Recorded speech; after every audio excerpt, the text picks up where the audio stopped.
إن الحمد لله نحمده ونستعينه ونستغفره ونعوذ بالله من شرور أنفسنا وسيئات أعمالنا من يهده الله فلا مضل له ومن يضلل فلا هادي له وأشهد أن لا إله إلا الله وحده لا شريك له وأشهد أن محمدا عبده ورسوله اللهم صل وسلم وبارك وأنعم على سيدنا وإمامنا وقدوتنا محمد وعلى آله وصحبه وسلم تسليما كثيرا أما بعد فالسلام عليكم ورحمة الله وبركاته.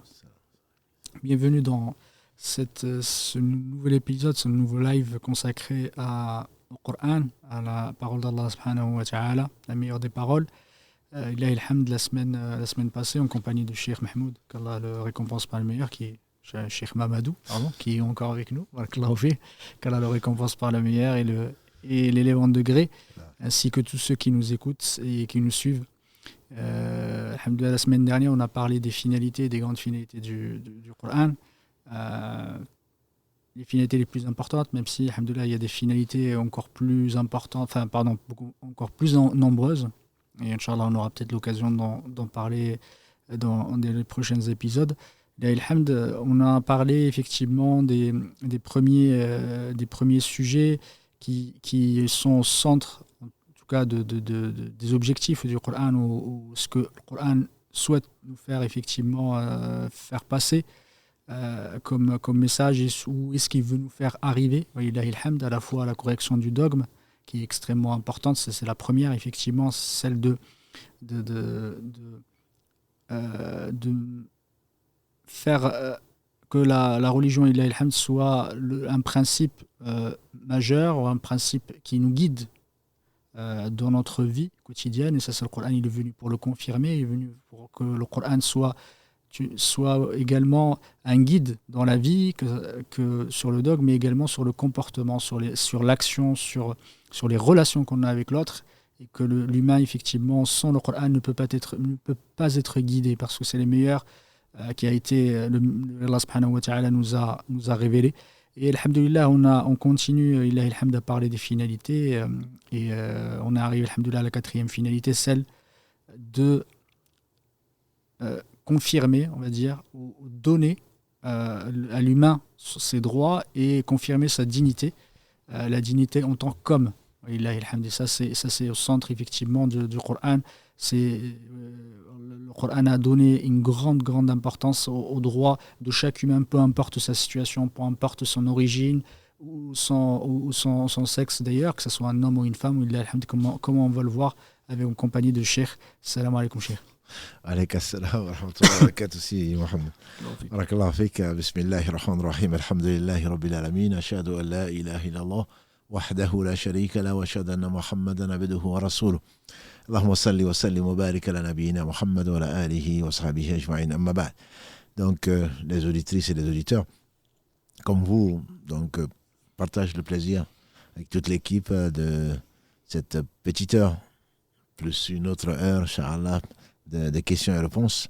Donc Allah nous le compte comme de l'adoration, et on parle effectivement de la meilleure parole qui est celle d'Allah subhanahu wa ta'ala, et qui contient que la vérité, que le faux n'atteint ni de devant ni de derrière. Et par conséquent, les savants, qu'Allah les bénisse, je pense que tu insistes souvent, si Mohammed, dessus, qu'on sache que ce sont des hommes qui ont passé leur vie à nous faire aimer Allah subhanahu wa ta'ala, ses noms et attributs et ses actes. Et donc Allah les bénisse tous, et ils ont fait un effort particulier pour dégager les objectifs, parce que quand on se trompe d'objectif, tu l'as déjà dit, quand on voit que l'aspect scientifique, même s'il existe, ce n'est pas pour cela, ça a été révélé sur des hommes du 7e siècle, après la naissance d'Isa alayhi salatu salam. Donc ce n'étaient pas des gens qui connaissaient particulièrement la science comme on la connaît aujourd'hui. Et donc c'est vraiment pour reformer, pour donner aux gens, parce que je pense que les gens s'imaginent que les gens ont toujours été comme ça. Quand Allah parle de la jahiliya, il parle donc d'une période d'ignorance, même s'il en reste encore. Et il parle d'ailleurs de jahiliyatul oula, la première jahiliya, c'est que vraiment la période où les gens, on enterrait la fille vivante, on héritait des femmes, on ne respectait pas, les gens rentraient les uns sur les autres, sans respect et tout ça. Donc l'islam est venu effectivement pour corriger donc ce comportement-là, pour confirmer, comme on le dit souvent, l'unicité d'Allah subhanahu wa ta'ala, mais pour également corriger Donc certains comportements que l'on peut, le mauvais comportement parfois aujourd'hui, on parle du bédouin. Ça ne veut pas dire qu'il est mal éduqué, mais le bédouin avait vraiment été rude dans son comportement et il respectait assez peu les convenances usuelles, que ce qu'on appelle nous aujourd'hui usuelles. Même le fait de rentrer, quand Allah subhanahu wa ta'ala ordonne donc aux croyants de demander la permission pour entrer, de respecter l'intimité des gens, etc. Ça peut nous paraître plutôt quelque chose de banal. Eh bien, ce n'était pas le cas. C'était pas le cas. Donc les gens rentraient les uns chez les autres, les gens ne respectaient pas la vie, les gens enterraient les filles vivantes, comme on l'a dit, les gens tuaient les garçons et filles par crainte de la pauvreté, etc. Donc Allah a affirmé un certain nombre de droits et qu'il a donné. Et pas parce que nous avons droit, mais il a surtout, comme je l'ai dit au début, honoré le fils d'Adam. Honoré le fils d'Adam. Et je pense qu'on passe souvent sur le récit d'Adam et d'Iblis. Voilà, et on oublie qu'Allah subhanahu wa ta'ala a voulu honorer le fils d'Adam quand il a créé de ses propres mains, béni subhanahu wa ta'ala, et rien ne lui ressemble. Quand il a demandé aux anges de se prosterner devant lui, comme il le dit entre autres dans la sourate Al-Baqarah, dans les versets 30 et suivants, c'est vraiment pour dire que l'homme est quelqu'un. L'homme est une créature particulière, et Allah dit entre autres dans la sourate Isra, 17, verset 70, donc on a vraiment honoré le fils d'Adam. Et au Fadallah, Allah l'a mis au-dessus, il a préféré à beaucoup de ses créatures. Pas à toutes, mais à beaucoup de ses créatures. Donc c'est peut-être un peu d'ailleurs pourquoi, en tout cas les savants expliquent, l'homme est honoré et Allah le lui rappelle, qu'il n'a pas, Allah lui a soumis le ciel, la terre, en tout cas les astres, etc. Et comment se fait-il qu'il va lui se rabaisser? Parce que c'est se rabaisser que d'adorer autre qu'Allah subhanahu wa ta'ala. Les choses ont été mises à son service, lui ont été soumises. Et donc, comment se fait-il que lui, il va se soumettre à ces choses-là, en train d'invoquer des pierres, en train de se prosterner devant le soleil, en train de se prosterner devant la lune, en train d'espérer, alors qu'il est bien au-delà de Allah subhanahu wa ta'ala l'a choisi particulièrement, ce qui a bien entendu causé la perte donc de Satan, mais également sa colère, et qui est dirigée donc contre ses enfants. Donc Allah dit, tu es bien mieux que ça. Je t'ai pris comme référence, je t'ai honoré, j'ai demandé aux anges de te prosterner devant toi, donc tu n'as pas toi ce n'est pas de l'orgueil du tout, mais c'est Allah qui permet, et il nous le rappelle. Parce que malheureusement, quand on ne se rappelle pas Allah, on est dans la déchéance. Donc ces droits-là sont basés avant tout sur la dignité de l'homme. L'homme est bien mieux qu'un animal, même si on dit aujourd'hui que c'est un animal évolué, que c'est la même race, etc. Mais l'homme est bien mieux dans l'islam, et dans l'islam de tous les prophètes, alayhi salatu wassalam, est bien mieux donc qu'une bête, qu'un animal, et à condition bien entendu qu'il en soit conscient et qu'il prenne la place qui lui a été assigné. En effet, l'homme est un calife, c'est bien pour ça que Allah l'a honoré. Quand il a dit qu'on a les malaïkati, nijaïlun fil ardi khalifa. Allah dit dans la sourate Al-Baqarah, quand on a dit aux anges, je vais mettre sur la terre un vicaire. Un vicaire, on traduit ça par la lieutenance, tu es responsable. Une grande responsabilité, d'où l'honneur. Donc de gérer ce qu'Allah va te confier pour peu de temps et sur quoi tu vas être jugé. Donc c'est vraiment un honneur, c'est comme un chef, entre guillemets, bien que un chef ne veut pas dire qu'il est mieux que qui que ce soit, ça veut dire qu'il est responsable de la gestion et il va rendre compte. C'est d'ailleurs autour de ça, car Allah dit dans la sourate Al-Ahzab, verset 72, Inna aradna al-amanata ala samawati wal ardi wal jibal. On a proposé donc cette responsabilité, ce dépôt de confiance au ciel, aux cieux, à la terre et aux montagnes, ils ont été effrayés. L'imam Al-Hassan al-Basri, qu'Allah lui fasse miséricorde, dans l'explication de ces versets, il dit que Allah subhanahu wa ta'ala a appelé les cieux, il leur a dit, je vous propose ce dépôt de confiance. Les cieux ont dit, en quoi ça consiste? Ils sont informés. Allah dit, je vous laisse libre, vous faites ce que vous voulez, ensuite vous revenez à moi et je vais vous juger. Ils ont décliné l'invitation. Voilà. Donc c'est une charge qui est lourde, une charge qui est très lourde, et que l'homme a accepté. L'homme est effectivement très ignorant parce qu'il est très injuste. Et donc c'est sur cette injustice-là que Allah subhanahu wa ta'ala va le juger et va lui pardonner pour tout ce qui ne concerne pas autre que lui, autre que lui et autre que ses créatures. Donc ce qui le concerne plutôt, autre que l'association à lui et également le droit des créatures. Donc Allah nous a donné beaucoup de droits, la dignité du fils d'Adam, d'où d'ailleurs l'importance du jour du jugement dernier, puisque Allah veut redresser cet ordre-là. C'est sur les droits de ces créatures que Allah ne pardonne pas après, sauf l'injustice la plus grande qui est le shirk, qui est l'association. Donc Allah ne pardonne pas, Allah va résoudre tous les différends, il va les régler, notamment le fait d'avoir pris le droit de qui que ce soit, depuis l'humain jusqu'à toutes les créatures quand on a pris leurs droits. Donc c'est vraiment, Allah a anobli ce fils d'Adam et il lui a donné un certain nombre de droits, que dis-je, il a donné à l'homme tout ce qu'il lui faut et bien plus comme droit. Barakallahu fik. Effectivement, avant de commencer à discuter des droits, il y a un élément qui confirme vraiment ses dignités, c'est qu'Allah subhanahu wa ta'ala, d'une part, premièrement, c'est qu'il lui a donné un libre arbitre, effectivement, pour qu'il puisse choisir. C'est Allah subhanahu wa ta'ala décide de tout, mais il y a ce côté-là, Allah subhanahu wa ta'ala a créé en lui cette capacité de prendre des décisions, à avoir ce libre arbitre, et d'autre part, il lui a donné la raison. Est-ce qu'effectivement, qui sont des instruments importants, justement, qui permettent de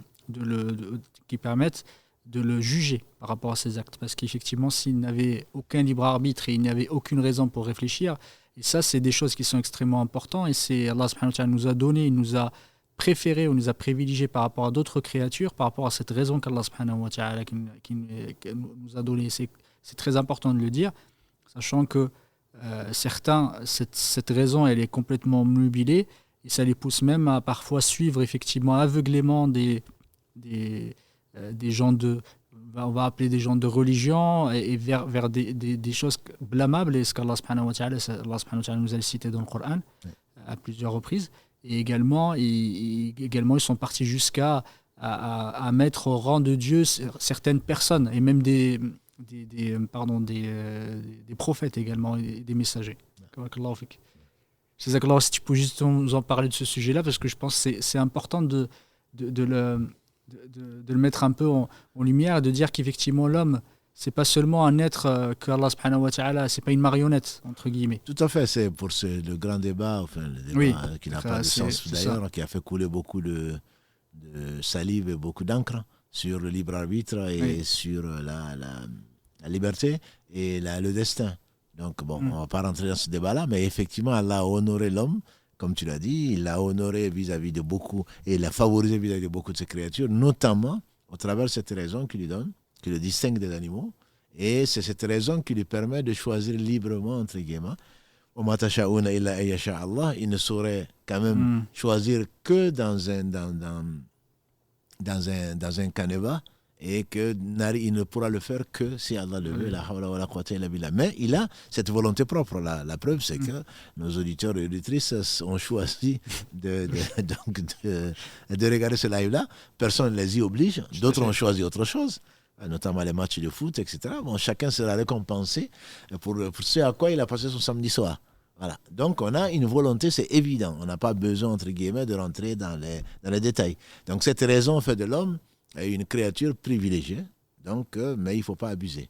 Il doit user de cette raison-là, justement pour comprendre, pour méditer, pour le Coran, justement, et mettre en pratique et choisir, puisque le Coran va lui indiquer la source même du bonheur, va lui indiquer de qui il doit se méfier, comment et pourquoi. Et donc c'est cette raison qui lui permet de distinguer donc, le vrai du faux.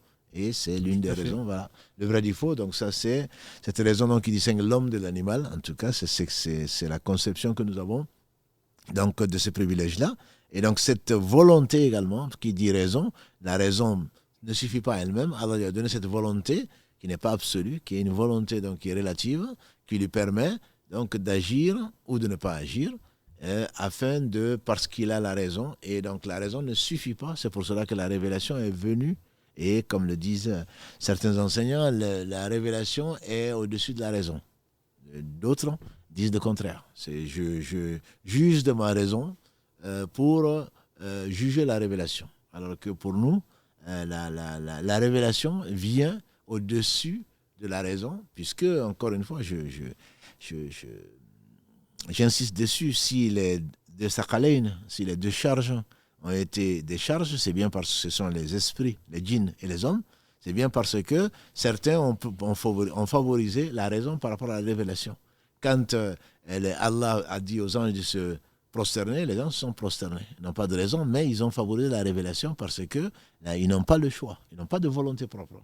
Et donc, ceux qui ont choisi le contraire, celui qui a choisi le contraire en particulier, Iblis, sur ce qu'il mérite, Satan, il a usé de sa raison, mais pas à bon escient.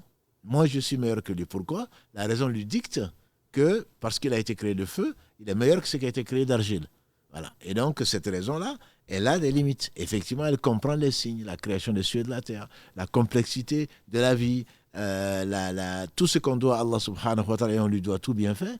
La raison est là pour l'observer et pour comprendre qu'il n'y a pas de hasard. Mais si maintenant la raison te permet, toi, de comprendre ou de choisir ce qui est vrai dans la révélation, que ce soit dans le Coran ou que ce soit dans le Hadith, ça veut dire que tu as pris ta raison pour Dieu.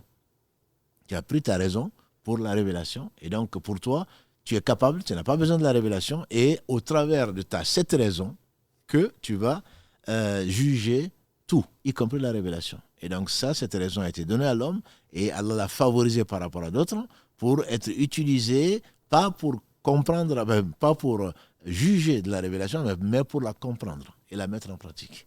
Et donc je pense que toute la différence est dans cette conception du rapport entre naql et aql. Donc entre ce qui a été révélé et ce que Allah nous a donné comme raison. Effectivement, par rapport au droit, Allah subhanahu wa ta'ala, à travers du Coran, à travers de sa parole, a donné un certain nombre de droits à l'humain. Et le premier de ces droits-là, c'est le droit à la vie. De toute façon. Barakallahu fik, si tu pouvais effectivement, Abdullah, je cite le premier, mais il y a énormément de droits. Avant les devoirs, Allah subhanahu wa ta'ala a donné des droits qui sont beaucoup plus importants, je pense, que les devoirs qu'il a. C'est plus important dans la mesure où le droit qu'Allah donne est un devoir pour l'autre. Donc, c'est deux choses qui sont liées. Quand je dis c'est ton droit, ça veut dire que c'est mon devoir. Voilà, vis-à-vis. Et donc, Allah a défini, et il a tout défini de façon précise. Et effectivement, Allah a donné le droit à la vie. Et donc, la vie lui appartient. C'est lui qui la donne, c'est lui qui la reprend. Il a donné le droit à la vie, y compris, donc, on dit, que ce soit les enfants comme les adultes. Donc, y compris les enfants, puisque, comme on l'a dit tout à l'heure, les Arabes avaient tendance à ôter la vie comme ils veulent. Bon. Et entre autres, la vie ne représentait pas grand-chose. C'est pour cela qu'Allah a voulu, quand il a créé les cieux et la terre, définir 4 mois sacrés où au moins il devait ne pas se battre, puisque la conséquence directe ou indirecte des combats, c'est forcément des morts. Voilà, aujourd'hui, les morts ne représentent pas aux yeux de certains grand-chose, surtout quand ça ne vient pas de leur clan. Voilà, la mort d'animaux peut-être pleurée par rapport à la mort d'autres pauvres qui sont opprimés et qui sont massacrés de par le monde. Donc ça c'est quelque chose que l'islam condamne, d'où que ça vienne. Le prophète sallam, on l'a vu peut-être la semaine dernière, il a interdit de toucher à toute personne, même dans un combat. C'est un des droits qu'il a donné. Allah a donné, même dans un combat, de porter atteinte ou d'attaquer toute personne qui n'y participe pas, y compris quand il a vu donc le cadavre d'une femme dans un combat qui a été dirigé par un noble compagnon du prophète sallam qui était Khalid ibn Walid. Le prophète sallam a protesté et le lui a interdit. Donc la vie est sacrée, y compris donc des enfants. Qu'ils soient garçons ou comme filles, et c'était surtout les filles qui sont concernées dans la tradition arabe d'antan, de la jahiliya, où Allah parle notamment de la gravité de cela, et dans la sourate Takwir 81, Allah dit et quand donc par ce jour-là, la fille enterrée vivante sera interrogée pour quel péché, pour quel crime elle aurait donc commise pour être enterrée vivante. Ils arrivaient jusqu'à pas seulement lui ôter la vie, mais de façon atroce. C'est que de creuser un trou et de mettre une personne vivante dedans et donc qui l'empêchait de respirer jusqu'à ce que la personne meure. D'ailleurs, un des compagnons, qu'Allah l'agrée, disait qu'il était en train d'enterrer une fille alors que sa propre fille, de crainte, parce que pour ces gens-là, et malheureusement dans nos sociétés, il faut reconnaître que le garçon est souvent préféré à la fille. Ils ne vont pas jusqu'à les enterrer, mais en tout cas, les filles ont très peu de valeur aux yeux de certains, et au point qu'on va divorcer avec une femme parce qu'elle met au monde que les filles. Ça, c'est vraiment contraire à la raison, contraire même à la science, je dirais. S'il y a quelqu'un qui porte un chromosome Y, donc c'est bien l'homme, c'est pas la femme. La femme est XX et l'homme est XY. Donc s'il y a déterminant, c'est Allah bien sûr qui décrète toute chose. Mais s'il y a un fautif, entre guillemets, ça aurait été l'homme. Alors que, bon, alhamdoulilah, l'homme n'est pas meilleur que la femme et vice-versa. Donc ils avaient des fausses références. Et notamment, donc, cet homme disait, qu'Allah lui pardonne, qu'il était en train d'enterrer sa fille vivante et la fille était enlevée, était en train de dépoussiérer sa barbe. C'est qu'elle n'est même pas consciente de ce qu'il attendait. Voilà. Et naturellement, elle avait de la tendresse vis-à-vis de son père, et bien le père n'avait pas de cœur. Voilà. Et donc, parce que c'était la honte d'avoir des filles et de ne pas avoir de garçons, et que, bon, ben, si une fille... je vous dis encore, comme dans certaines tribus ou chez certains hommes, la femme n'a pas de valeur, alors que, bon, alhamdoulilah, c'est elle qui donne la vie. C'est Allah qui donne la vie au travers de la femme, etc., qui est respectée, comme on le verra, tant en tant que fille, qu'en tant que mère, qu'en tant qu'épouse, voilà, qu'en tant tout simplement que citoyenne du monde, parce que c'est un être vivant et complet. Et donc, et Allah également, comme tu le sais, dans la sourate 5, quand il rappelle l'histoire entre Caïn et Abel, Qabil et Habil, et il a rendu sacré donc la vie quand il a dit dans le verset 32 de la sourate 5, c'est pour cela qu'il a imposé aux fils d'Israël, il faut s'en souvenir, celui qui tue une âme sans raison, c'est comme s'il avait tué l'humanité entière. Donc ça, je pense que c'est important, surtout dans le contexte actuel, c'est important de le dire, et que l'islam n'est pas là pour permettre à qui que ce soit d'ôter la vie à qui que ce soit, aux innocents en tout cas pas. Donc, et celui qui sauve une vie, c'est Allah qui sauve, c'est comme s'il avait sauvé l'humanité entière. Donc ça, je pense que c'est important. Et Allah a également interdit donc de tuer leurs enfants à cause de la crainte de dénuement ou de la crainte de la pauvreté. Allah le dit au moins dans 2 versets. Et c'est ce sur quoi se basent certains savants pour dire qu'on n'a pas le droit d'interrompre une grossesse par crainte de pouvoir... Ça, je pense, ça ne veut pas dire que l'islam ne interdit l'IVG, c'est pas ce que ça veut dire. Ça veut dire simplement que l'islam permet la vie de la mère est plus importante que la vie qui n'est pas encore là ou la vie d'un fœtus. S'il y a une crainte pour la vie de la mère, à ma connaissance, c'est quelque chose sur laquelle les savants ne divergent pas dessus. Quand il y a une crainte pour la vie. Mais je crains parce que je suis au chômage, je crains parce que j'en ai déjà 2, j'en ai déjà 3. Non, cette crainte ne justifie pas. Donc, non, je ne l'attendais pas. Moi, je vais faire une interruption de grossesse parce que ça ne m'arrange pas, parce que je vais finir mes études, même pour certains, sous le prétexte de je vais aller faire la hijra. Non, ce ne sont pas dans l'islam, ce ne sont pas des raisons qui sont acceptables. Donc la vie est vraiment, comme tu l'as si bien dit, c'est l'un des 6 facteurs, l'un des 5 facteurs qu'on a évoqués la semaine dernière. Donc les maqasid donc sharia, les choses que défendent ce pourquoi Allah a légiféré, notamment sur la protection de la vie. Et la protection de la vie. Et l'autre élément important également, c'est, tu vas nous en parler, c'est le fait que le Coran ou la religion est venue pour préserver les biens, effectivement. Ce qui était extrêmement complexe à un moment, parce que chacun, effectivement, à la Jahiliya, c'était très facile de s'emparer des biens des uns et des autres, et Allah subhanahu wa ta'ala l'a bien, effectivement, confirmé ce droit de propriété ou le droit de préserver la propriété des uns et des autres, peu importe que ce soit un homme ou une femme, on le verra tout à l'heure, parce qu'il y a des choses qui ne... La femme subissait des atrocités ou subissait des spoliations très facilement de la part des hommes, ce que le Coran est venu supprimer, venu enlever. Et si tu pouvais nous en parler, Jazakallahu khairan, de ce droit-là et des autres droits également qui... Effectivement, les biens, bon, contrairement à ce que nous le ressentons, on préfère avoir les biens et certains n'ont pas de religion, ils n'ont ni foi ni loi.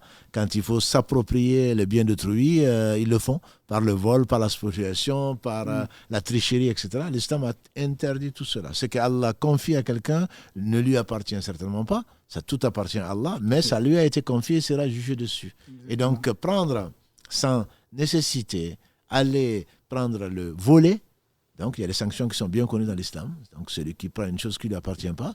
Donc, l'islam a prévu, c'est pour ça que c'est l'un des plus grands péchés où Allah subhanahu wa ta'ala prévoit une sanction, comme le disent les savants, les kaba'ir. C'est là où on entend Allah menace par le feu, où il envoie. Donc, il y a des hudud, donc il y a des had, il y a des hudud, donc il y a des limites. Quand on les franchit, on est sanctionné. L'État sanctionne, il ne s'agit pas de la personne. L'État sanctionne donc ces personnes-là, parmi lesquelles il y a le vol. Donc le vol, la tricherie, l'utilisation de quoi que ce soit qui ne t'appartient pas, que tu sais qui ne t'appartient pas, et même si c'est fait, l'État ou l'islam demande à ce que ce soit restitué. On n'a pas le droit de profiter de ce qui ne nous appartient pas. Voilà. Et donc, est-ce qu'on pose la question sur les fausses marques ? Tant qu'on y est, peut-être qu'on l'abordera Inch'Allah plus tard pour les questions modernes. Le fait de voler des choses qui sont protégées, qui ne t'appartiennent pas, que ce soit le droit d'auteur d'ailleurs, ou que ce soit des marques, etc., des fausses marques. Oui, mais il sait que c'est une fausse marque. Mais bien sûr, il le sait. S'il le sait, il est complice. Voilà. Donc c'est recel. C'est ce qu'on appelle la recel. Donc c'est que ce qui est faux, l'islam a interdit tout ce qui est faux. Et notamment, le fait de prendre ce qui ne t'appartient pas, c'est une fausse, c'est une apparence et c'est un vol et c'est un bien qui ne t'appartient pas et pour lequel, bien sûr, tu as pris le droit de quelqu'un d'autre. Donc le droit de propriété est respecté dans l'islam. L'islam, ce n'est pas du communisme, ce n'est pas du socialisme, ce n'est pas le fait de mettre ensemble les biens des gens sans leur consentement. Je dis, quand dans la famille on décide, ou dans un groupe, on décide de faire pot commun, pourquoi pas? Mais c'est avec un consentement mutuel. Mais on ne va pas spolier les gens, on ne va pas contraindre les gens. D'ailleurs, tu nous as enseigné, Barakallahu Fik, quand les enchères, peut-être qu'on verra ça dans les détails, mais les enchères, l'islam le permet? Oui, l'islam le permet, mais à condition que ce ne soit pas de la saisie. Voilà, on va prendre quelqu'un est un mauvais payeur. L'État ou je ne sais qui d'autre va prendre de ses biens et il va le vendre. Mais le problème, c'est qu'il ne va pas prendre que ce dont il a besoin. Il va vendre et il va tout garder.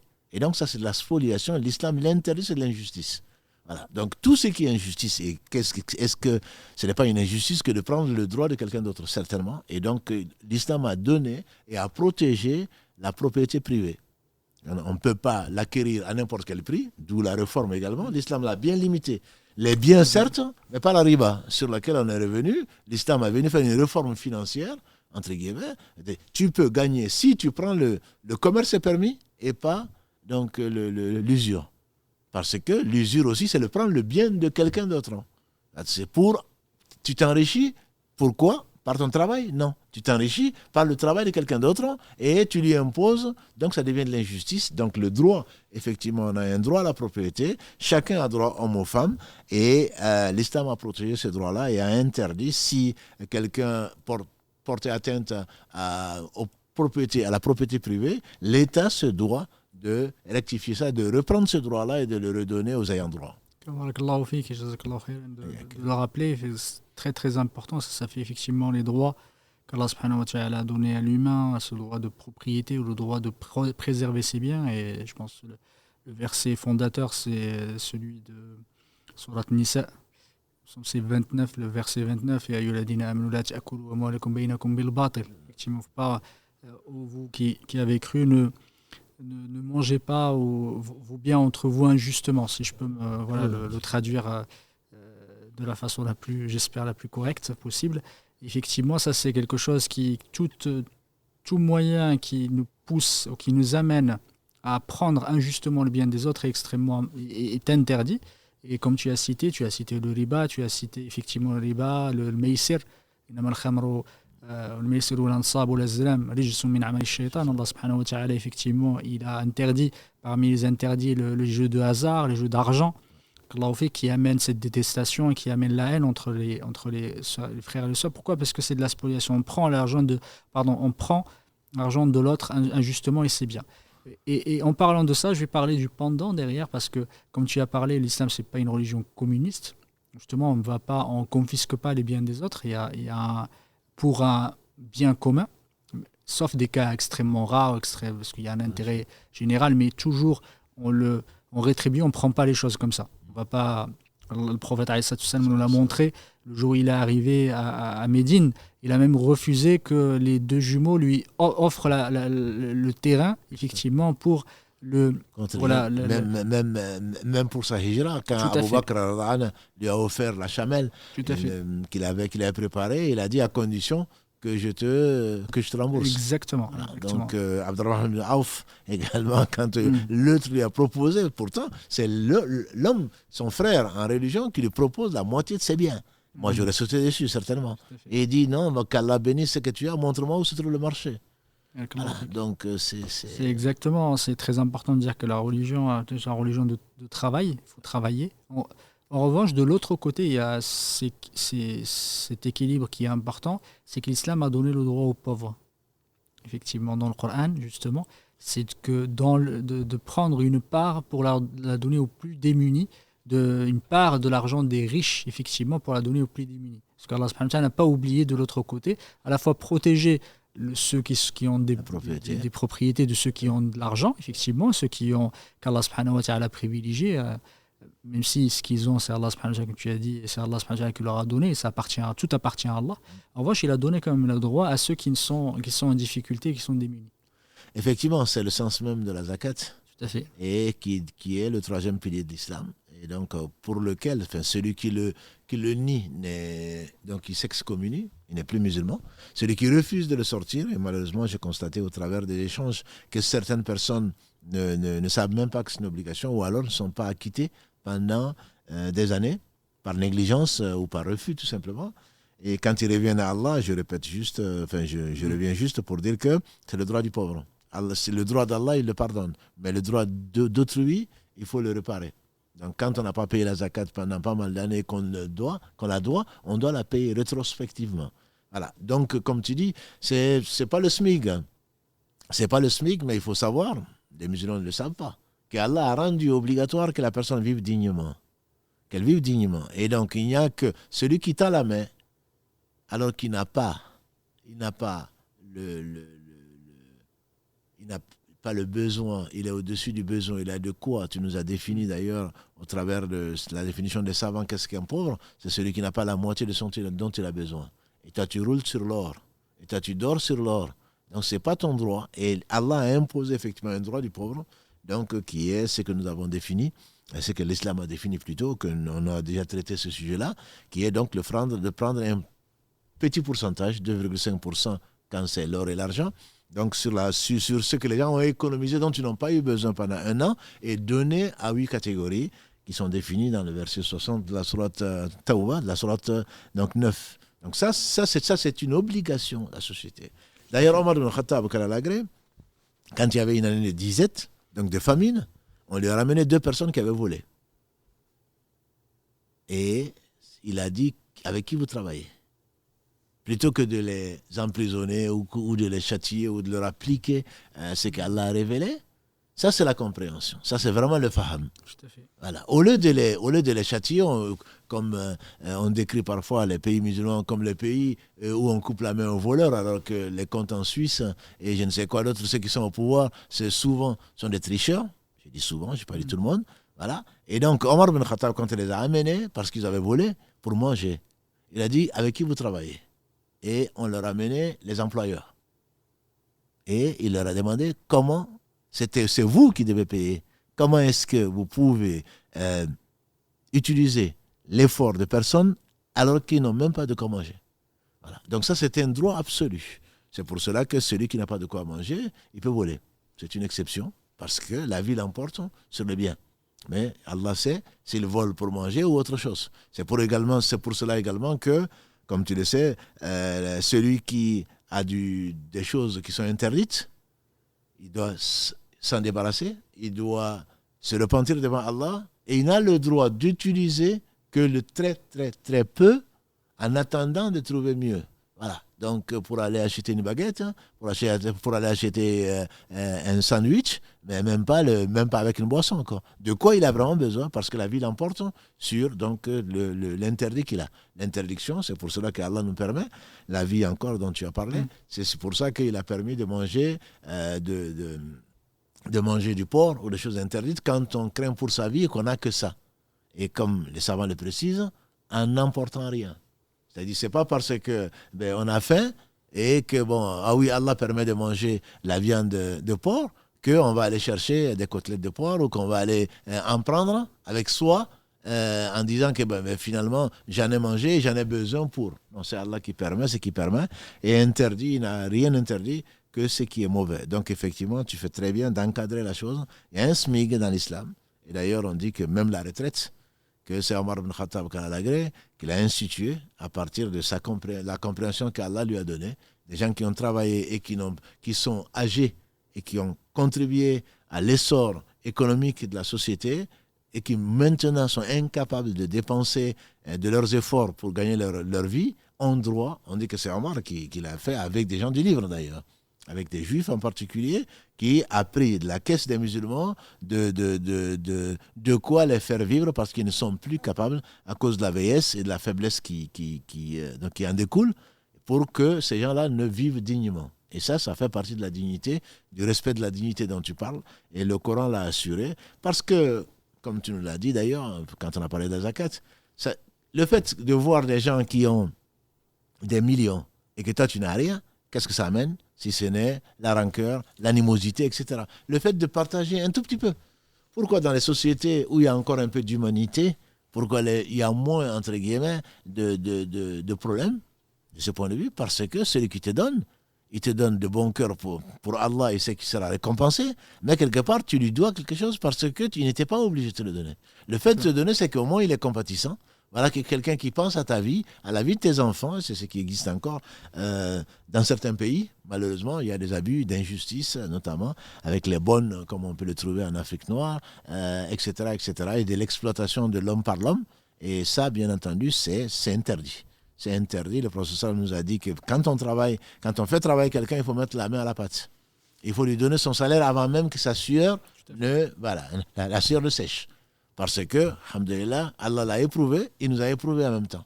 Ce n'est pas parce qu'il nous a donné plus et que cette personne travaille à notre compte que nous sommes meilleurs que la personne, on sait. Donc, que le paradis sera la majorité des gens du paradis seront des pauvres.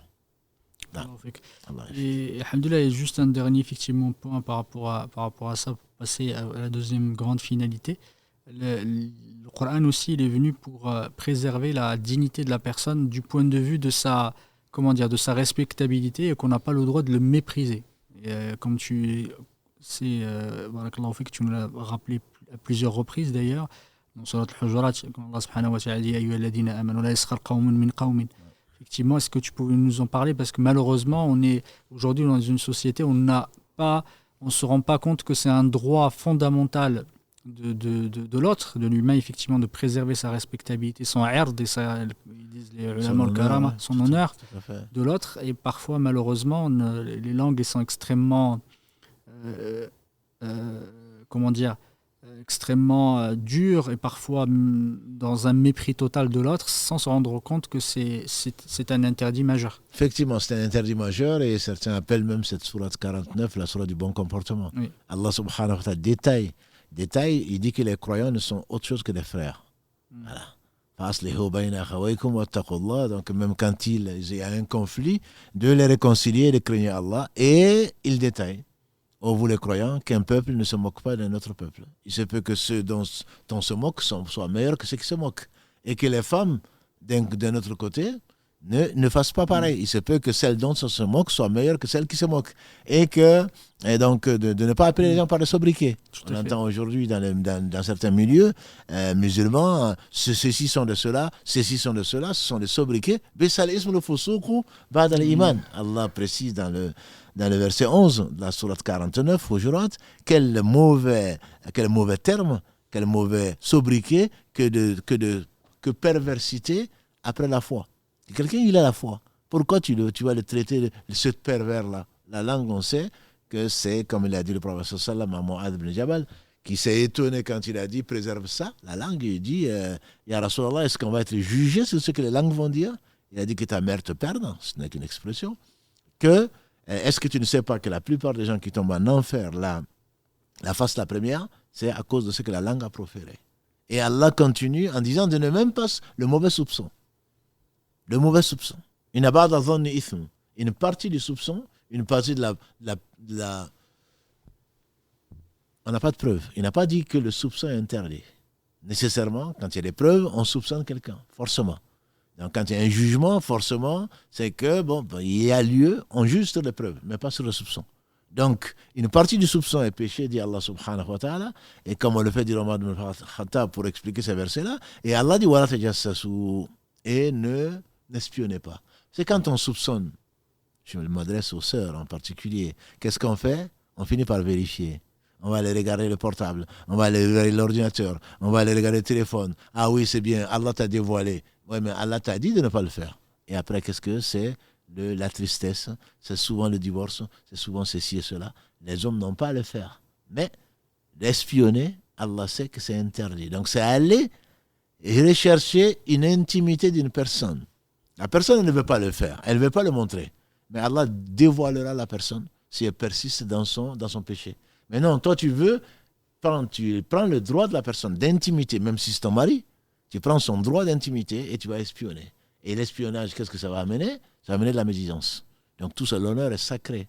L'honneur est sacré. Le prophète sallallahu nous a dit, dans l'esprit donc, du Coran, dans l'esprit de l'islam, que Allah a interdit, donc Allah a rendu sacré plutôt la vie, l'honneur et le sang. La vie, l'honneur et les biens. Voilà. Et donc on n'a pas le droit de parler du mal de quelqu'un, et la médisance n'est pas, mes sœurs et frères, je suis le premier concerné, la médisance ce n'est pas seulement, c'est pas de dire de ton frère, c'est pas de mentir, c'est différent. Le prophète sallam me l'a dit, la médisance c'est dit de ton frère en son absence, c'est qu'il n'aimerait pas entendre. Ils ont dit, mais si je sais que je dis de mon frère est vrai.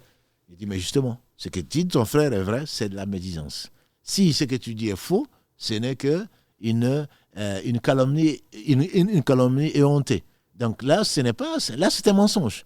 Le fait de dire il a fait ça, tu n'as pas menti. Mais Allah l'a comparé à une chose qu'on ne peut pas imaginer. La comparaison est tellement belle. Est-ce que l'un d'entre vous aimerait manger la chair de son frère mort? Bien entendu que vous en avez horreur. Donc ce n'est même pas, ce n'est pas un sandwich, ce n'est même pas un animal, entre guillemets, ce n'est même pas du haram que tu as été mangé du porc cuit. Non, c'est ton propre frère. Et donc une jifa, qui est mort, et tu as mangé de cette chair-là.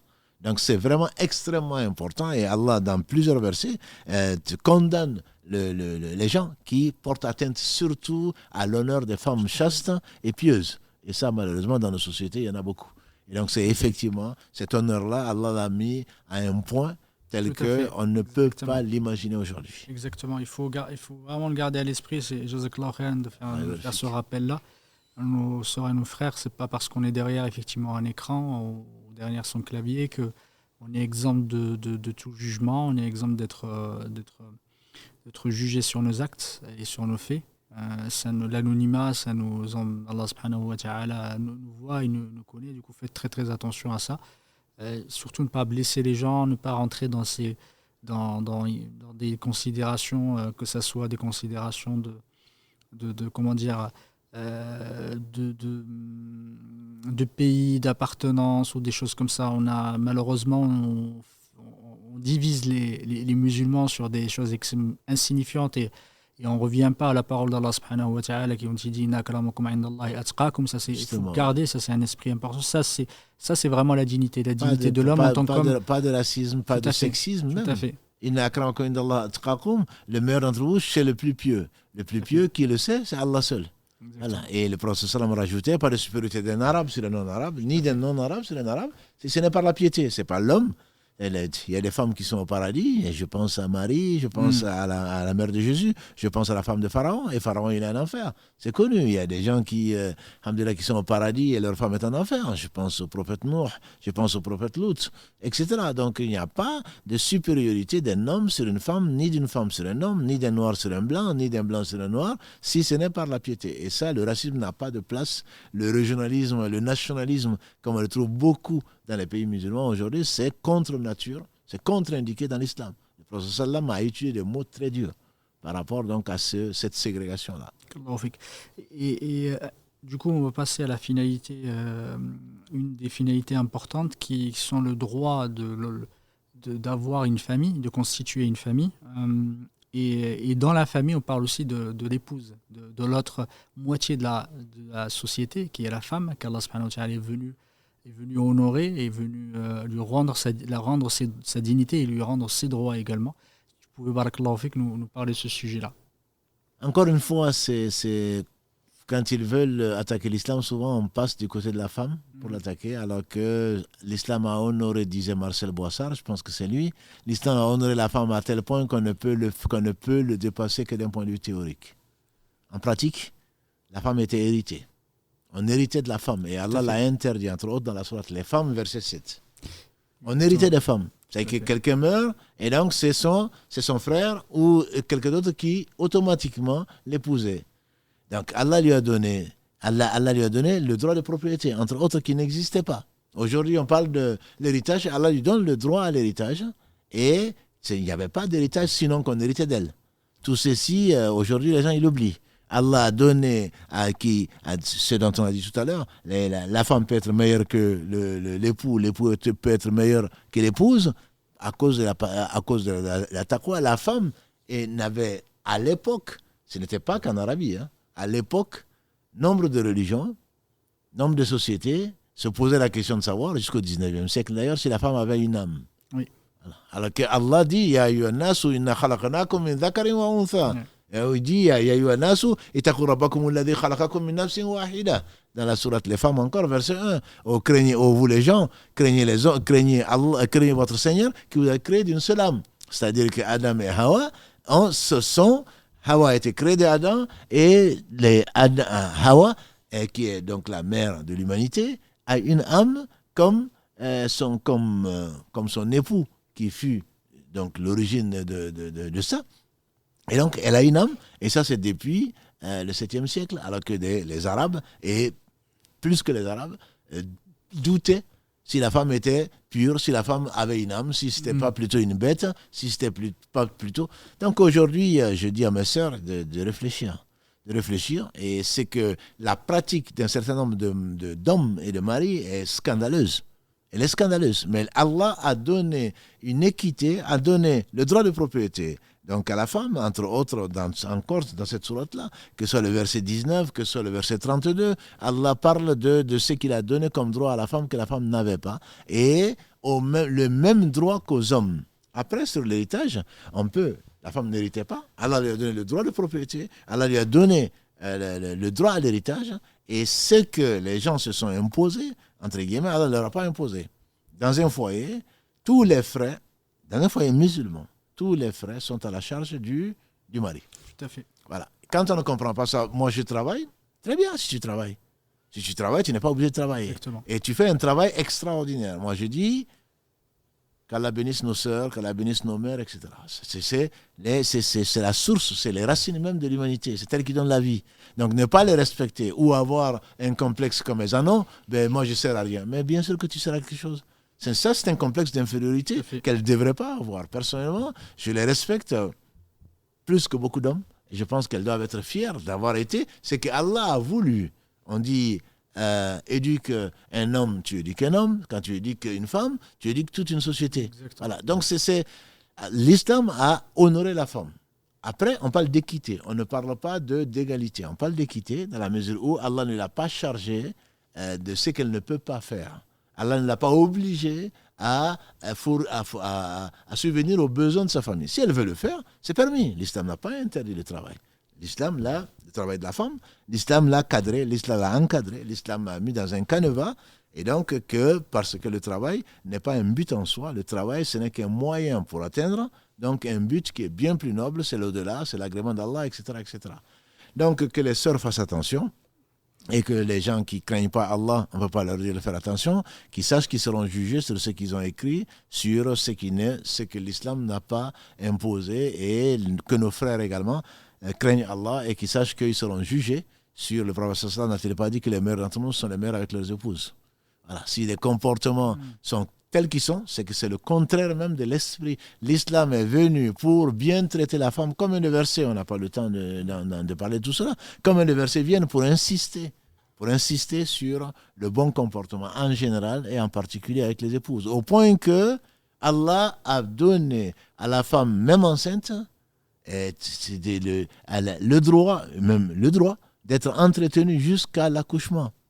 Et si elle devait allaiter, elle doit être payée pour cela. Bon, aujourd'hui, ce n'est pas le cas. C'est-à-dire, aujourd'hui, ce n'est pas le cas. Ça dépend du jugement qui a été fait. Toujours est-il que c'est même après un divorce et je ne sais quoi d'autre, parce que si c'est la dernière solution, même après cela, il y a donc une pension, une compensation, comme l'appelle Allah subhanahu wa ta'ala, et le mari doit subvenir aux besoins de ses enfants jusqu'à ce qu'ils soient adultes ou jusqu'à ce qu'ils soient mariés. Donc tout ceci, ça rentre dans un cadre global. On veut prendre un élément particulier et donc en faire une généralité et plutôt tirer par les cheveux, en faire un argument pour attaquer la parole d'Allah subhanahu wa ta'ala, ce qui est tout simplement malhonnête. En tout cas, barakallahu fik, et de rappeler aux frères et aux sœurs que Allah subhanahu wa ta'ala justement a protégé les biens, peu importe que le propriétaire soit un homme ou soit une femme, et Allah subhanahu wa ta'ala lui a donné le droit de disposer de son argent comme il souhaite. Allah subhanahu wa ta'ala dit dans Surat Nisa, effectivement, chacun a un droit effectivement sur ce qu'il a acquis.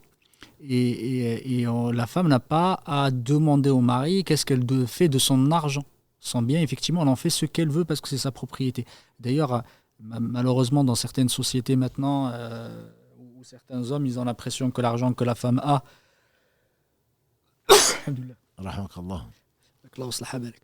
qu'effectivement leur appartient, ou qu'elle est obligée effectivement de lui demander avant qu'elle donne à sa maman, ou qu'elle donne à son frère, ou qu'elle donne son argent, elle en dispose comme elle souhaite, et ça c'est un droit divin, un droit qu'Allah subhanahu wa ta'ala lui a donné. Non, mais absolument. Et certains de nos frères qui obligent la femme à partager les frais, oui. Bon, si elle veut le faire, tant mieux. Et originellement, je dirais qu'on doit passer chez le notaire presque pour faire, avant le mariage, de faire les biens séparés. Donc c'est bien plus conforme à l'esprit de l'islam que Mais après, si vous veulent avoir un compte commun, s'ils veulent se faire des procurations, il n'y a aucun mal. Ça, c'est à eux. Mais à l'origine, ce qui appartient à la femme appartient à la femme. Ce qu'elle gagne lui appartient en propre. Et le mari n'a pas lui imposé ni de partager le loyer, ni les factures, ni quoi que ce soit. Après qu'elle veuille le faire pour elle-même, pour ses enfants, parce qu'elle a les moyens, tant mieux pour elle. C'est tout ce qu'elle va dépenser. Comme le mari, sera une aumône, sera une sadaqa dont elle peut espérer, dont ils peuvent tous les deux espérer la récompense dans l'au-delà. Mais elle n'est pas obligée de le faire. Donc elle n'est pas obligée de travailler. Et si elle le fait, elle est responsable. Comme certaines sœurs demandent, est-ce que c'est le mari qui doit payer les zakat? Non, si tu as beaucoup d'argent et que tu as des économies, bien sûr que c'est toi qui es responsable. Tu seras interrogé dessus. Donc le mari ne sera pas interrogé sur l'argent de sa femme, sauf si, bien entendu, il abuse et il prend. Ce serait du vol. C'est du vol que de le prendre sous contrainte. Et malheureusement, les sociétés dites modernes n'ont pas évolué dans le bon sens. Effectivement, on a parlé des droits qu'Allah subhanahu wa ta'ala est venu consacrer au travers du Coran, le droit de la femme, le droit à la vie, le droit à la propriété, le droit à l'honneur, comme tu en as parlé tout à l'heure. Dans une société qui méprisait la femme, qui ne donnait aucun droit. Et d'ailleurs, certains, effectivement, s'arguent de disant que l'islam n'est pas équitable du point de vue de l'héritage. Il faut savoir que la femme, des fois, elle hérite plus que l'homme. Ah, tout à fait. On va dire, des fois, effectivement, dans les cas, mais des fois, ils disent oui, mais l'homme, il hérite toujours plus. Non, c'est pas vrai. Ce n'est pas vrai. Quand on regarde, Allah subhanahu wa ta'ala donne à chacun ce qu'il mérite et ce qu'il devrait avoir. Et en revenant à ça, parce que quand tu parles effectivement de la sœur qui travaille, qui a d'argent, et qu'elle n'est pas obligée de donner à son mari, mais il faut se dire aussi que la miséricorde, l'amour et l'objectif du mariage, c'est de s'entraider. Et si elle voit son mari en difficulté, je pense que c'est une honte que de ne pas l'aider, parce que c'est extrêmement complexe, justement, se dire que Allah ne lui impose pas, mais le devoir, effectivement, d'amour, le devoir, c'est pour ça que je voulais revenir au point, le premier, c'est celui de constituer une famille. Et dans la famille, Allah subhanahu wa ta'ala a mis les trois. Soukoun, il a dit second, soukoun, le mawadda wa rahma. Effectivement. Ça,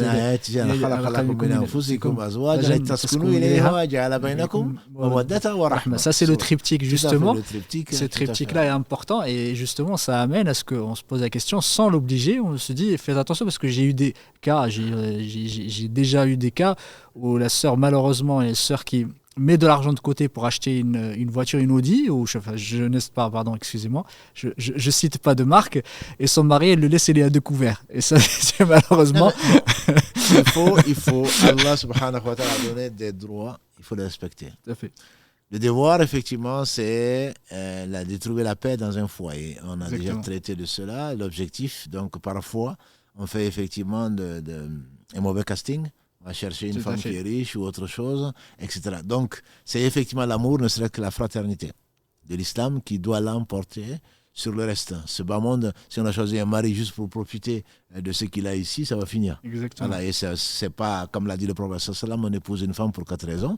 Et donc, sa richesse, son lignage, donc, et sa beauté, puisque ne pas en profiter ou ne pas être heureux si tu ne choisis pas sa morale ou sa religion. Donc, effectivement, mawadda, c'est l'amour. Wa rahma, c'est la miséricorde. Donc, j'imagine mal un couple, j'imagine mal une sœur qui voit son mari avec des découvertes, à moins qu'il ne joue au jeu du hasard, parce que ça existe aussi. Qu'il utilise tout son salaire ou autre pour aller boire au bar, et le 10 du mois, il n'a plus rien. Donc là, on ne va pas l'encourager non plus. Voilà. Donc, il faut être juste. Quand on sait que son mari est un gaspilleur et qui ne sait pas bien gérer l'argent, bien entendu qu'on ne va pas lui donner de l'argent qu'il va mettre dans le haram. Mais en temps normal, il y a certainement de l'entraide. Ne serait-ce que le verset qu'on a utilisé souvent, le verset 2 de la sourate 5. Donc, le birr, c'est le bien en général. Et entraidez-vous dans le bien. Et le bien, c'est la famille. Le bien, c'est les enfants. Le bien, c'est l'investissement pour l'au-delà. Donc, comment tu vas laisser ton mari endetté et toi, tu vas acheter une voiture de n'importe quelle marque, je veux dire. Bon, pour moi, j'espère que c'est le cas particulier. Mais il est évident que les femmes sont très compatissantes, en général. Alhamdulillah. Alhamdulillah, c'est juste pour mettre un peu d'équilibre, parce qu'on nous a déjà reproché une fois, disant qu'on parlait beaucoup des droits de la femme. Et c'est vrai, mais qui aime bien châtie bien. Je pense qu'il faut quand même rappeler que l'homme, Allah lui a confié une responsabilité, celle de gérer donc, sa famille. Et par conséquent, quand les couples ont des problèmes, on a tous des problèmes. Quand les couples ont des problèmes, moi, le premier rappel que j'ai fait, c'est que l'homme est responsable de la situation. Tout à fait. Voilà. Donc, il ne faudrait pas voir que les fautes, entre guillemets, de l'autre. Et alhamdulillah. Donc, qu'Allah réunisse les couples dans le bien et qu'on soit avant tout frères. On fait dire à un homme, et je m'arrêterai là, Inch'Allah, on fait dire à un homme pieux, accorde la main de ta fille ou de ta sœur à un homme pieux. S'il l'aime, il va la combler. Et s'il ne l'aime pas, au moins, il ne va pas être injuste. Voilà. Donc, je demanderai au tuteur, entre guillemets, de faire attention à... En tout cas, par rapport, si on parlait effectivement du droit d'avoir une famille, Allah subhanahu wa ta'ala a consacré ou caractérisé ou a décrit le mariage comme un mithaq ghalid. Effectivement, c'est on va dire un contrat ou un lien extrêmement important, avec des engagements importants. Il faut vraiment le garder à l'esprit. Le mariage, ce n'est pas un jeu. Il faut vraiment faire attention. Le prophète a dit, effectivement, dans le mariage, on ne devrait pas, dans ces situations-là, il n'y a pas de place au jeu. Il n'y a pas de place à l'amusement, on va dire. C'est extrêmement important de le prendre dans ce sens-là, et de prendre aussi, quand Allah subhanahu wa ta'ala dit que Allah subhanahu wa ta'ala dit que les femmes sont un habit, effectivement, quand cet habit, pourquoi Allah subhanahu wa ta'ala, quand on regarde pourquoi Allah subhanahu wa ta'ala prend cette image, est extrêmement, on voit l'éloquence du Coran. C'est que dans le libas, il y a certaines choses que ça implique quand on s'habille. L'habit, c'est cette proximité juste importante. Pour traduction, c'est un vêtement pour vous êtes c'est un vêtement pour elle. Exactement. Et Allah subhanahu wa ta'ala, il dit ça parce que quand on voit le vêtement, il est toujours... c'est cette proximité qu'il doit y avoir, et cette proximité constante. Et c'est comme une seconde peau. Il épouse. Exactement. Il épouse le corps. Et c'est l'autre élément qu'on y voit, c'est qu'il protège. Il protège contre le froid, il protège contre le froid, il nous réchauffe. Et également, il nous protège contre le regard des autres. Il nous couvre. Et couvrir, c'est pas seulement couvrir Le vêtement, quand on voit, il couvre nos défauts. Absolument, justement. il couvre l'intimité. L'intimité et les défauts des personnes. C'est les deux, l'intimité et les défauts. Et ça, quand on regarde, subhanallah, on voit que ça fait partie des objectifs, normalement, où devrait nous amener le mariage. C'est tout ça, l'homme devrait agir, ou la femme devrait agir mutuellement les uns les autres, en étant proches, dans cette proximité, tout le temps dans son accompagnement, à le protéger, à le préserver, contre les autres, contre lui-même, contre effectivement et être toujours là comme un soutien. Et ça, c'est important. Et c'est par là qu'en regardant, tu te dis, quand tu peux pas sortir sans vêtements. Ah, c'est sûr. On peut pas sortir sans vêtements. Et malheureusement, des fois, les femmes, on les laisse à la maison, on ne sort pas avec elles. On ne sort pas de vêtements. Exactement. Et comme Allah dit quand même, le meilleur vêtement, c'est la taqwa. Exactement, Voilà. exactement. Mais il faut qu'elle soit. C'est la piété. Exactement. Il faut que la piété soit là et que ce Absolument. soit tout le temps. Elle nous guide justement, mais il faut garder à l'esprit que le mariage, c'est pas de l'administratif. Il est venu pour consacrer des valeurs pures, des valeurs importantes, que ce soit l'amour, la fraternité, l'excellence, etc. Tout ça, c'est important qu'on le retrouve aussi dans le foyer, et parce que le foyer ou cette petite famille, c'est la brique essentielle de toute la société. C'est comme un Lego, effectivement. Ouais. C'est des familles. Et ça, si on a un qui malheureusement peut, comme disent certains, disent qu'effectivement, il suffit qu'il y ait un fruit pourri dans un panier pour pourrir tout, malheureusement. Et ça, c'est ce qui malheureusement, il n'y a pas qu'un fruit. Aujourd'hui, il y a tellement de divorces, tellement de mésententes. Si ça prouve une chose, c'est vraiment qu'on a oublié Dieu et ses commandements. Exactement. Qu'Allah nous préserve. Je pense qu'on est arrivé au terme, on est 22h03 minutes. Alhamdoulilah, on n'a pas traité la dernière finalité. Mais Inch'Allah, on continuera Inch'Allah, la semaine prochaine, en amenant d'autres finalités importantes aussi du Coran, ces récits. Inch'Allah. Salam alaikum, Cheikh Mohamed, barakallahu fikoum pour cet échange très enrichissant une nouvelle fois. Salam alaikum à tous nos frères et nos sœurs qui nous suivent sur les différentes plateformes. Alhamdoulilah, ils sont assez nombreux ce soir. Les médias n'ont qu'à bien se tenir, alhamdoulilah. Avant de prendre les premiers appels, Cheikh, je voulais revenir sur une partie que tu as abordée. Il y a des mots-clés comme ça qui déclenchent automatiquement des questions concernant la zakat. Donc tu as dit à un moment donné, si on n'a pas payé la zakat par oubli ou par méconnaissance ou intentionnellement depuis plusieurs années, il faudrait payer ces années non payées. Absolument. Donc du coup, comment ça se passe en fait? Est-ce que c'est une amende forfaitaire? Est-ce que c'est comment refaire le calcul en fait pour rattraper ces années non payées? Il faut savoir que, alhamdoulilah, si Allah nous permet de nous en rappeler, c'est pour qu'on s'en repentisse. Et donc il faut faire le repentir qui est donc, obligatoire pour tous les péchés, à l'unanimité des savants. Donc c'est arrêter, regretter, décider de ne plus jamais le refaire et reparler. Donc, comme j'ai dit, c'est le droit d'Allah certainement, mais c'est une double faute parce que c'est le droit du pauvre. On a refusé de donner aux pauvres, aux nécessiteux, ce qu'Allah lui a attribué. Donc on se doit de le prendre. On va dans les comptes. Si on a atteint les deux conditions qu'on a déjà définies et sur lesquelles les savants sont d'accord, le nisab, le seuil imposable, et ça fait une année, on regarde dans les comptes et on voit combien on devait, combien on a économisé, si ça atteint donc ce seuil imposable. À partir de ce moment-là, on prend donc les 2,5% ou le 1/40e de cela. Et s'il y a 10 ans ou il y a 20 ans, ben, il va falloir faire un jeu et transformer, entre guillemets, à la valeur du jour. Si à l'époque, comme me disait une personne âgée, qu'Allah lui pardonne, il dit j'ai volé une truelle, c'est quelqu'un qui travaille dans la construction, ça valait 10 dirhams. Et qu'est-ce que je fais? Je donne 10 dirhams? Je dis certainement pas. Voilà. C'est que tu as volé, maintenant tu dois le rendre et tu dois faire une sadaqa pour la personne à qui tu as volé. 10 dirhams, ce n'est rien aujourd'hui. Une truelle va dans un magasin que je ne citerai pas et voit combien ça coûte. Voilà. Et donc là, tu dois le compenser par rapport à la valeur. Et bon, il arrive même à des personnes âgées qui font la prière ou autres et qui meurent sans avoir payé le droit du pauvre.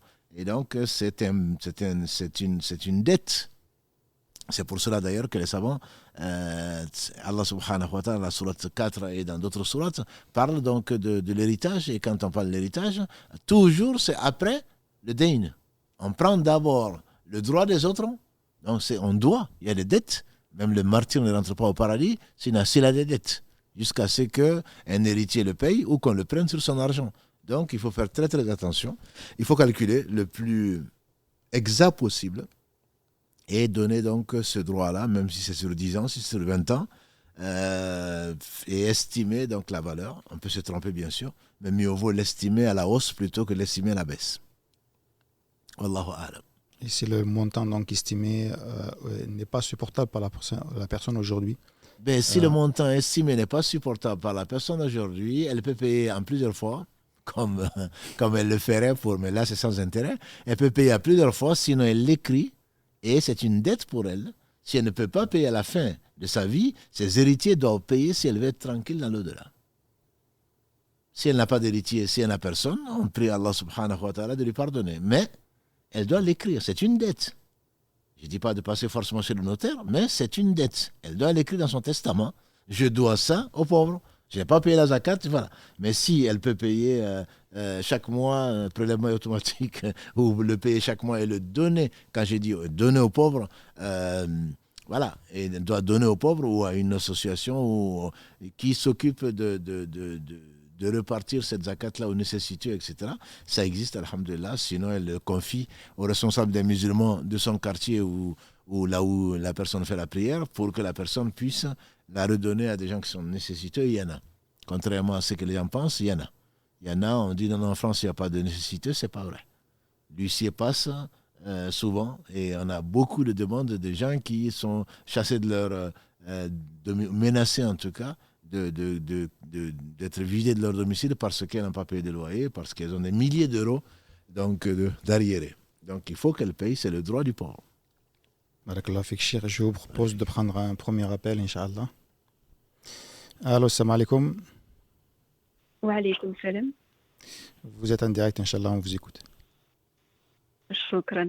Bon, comme beaucoup de personnes, je vais commencer par vous remercier. Barakallahu fikoum pour toutes ces actions et toutes ces diffusions.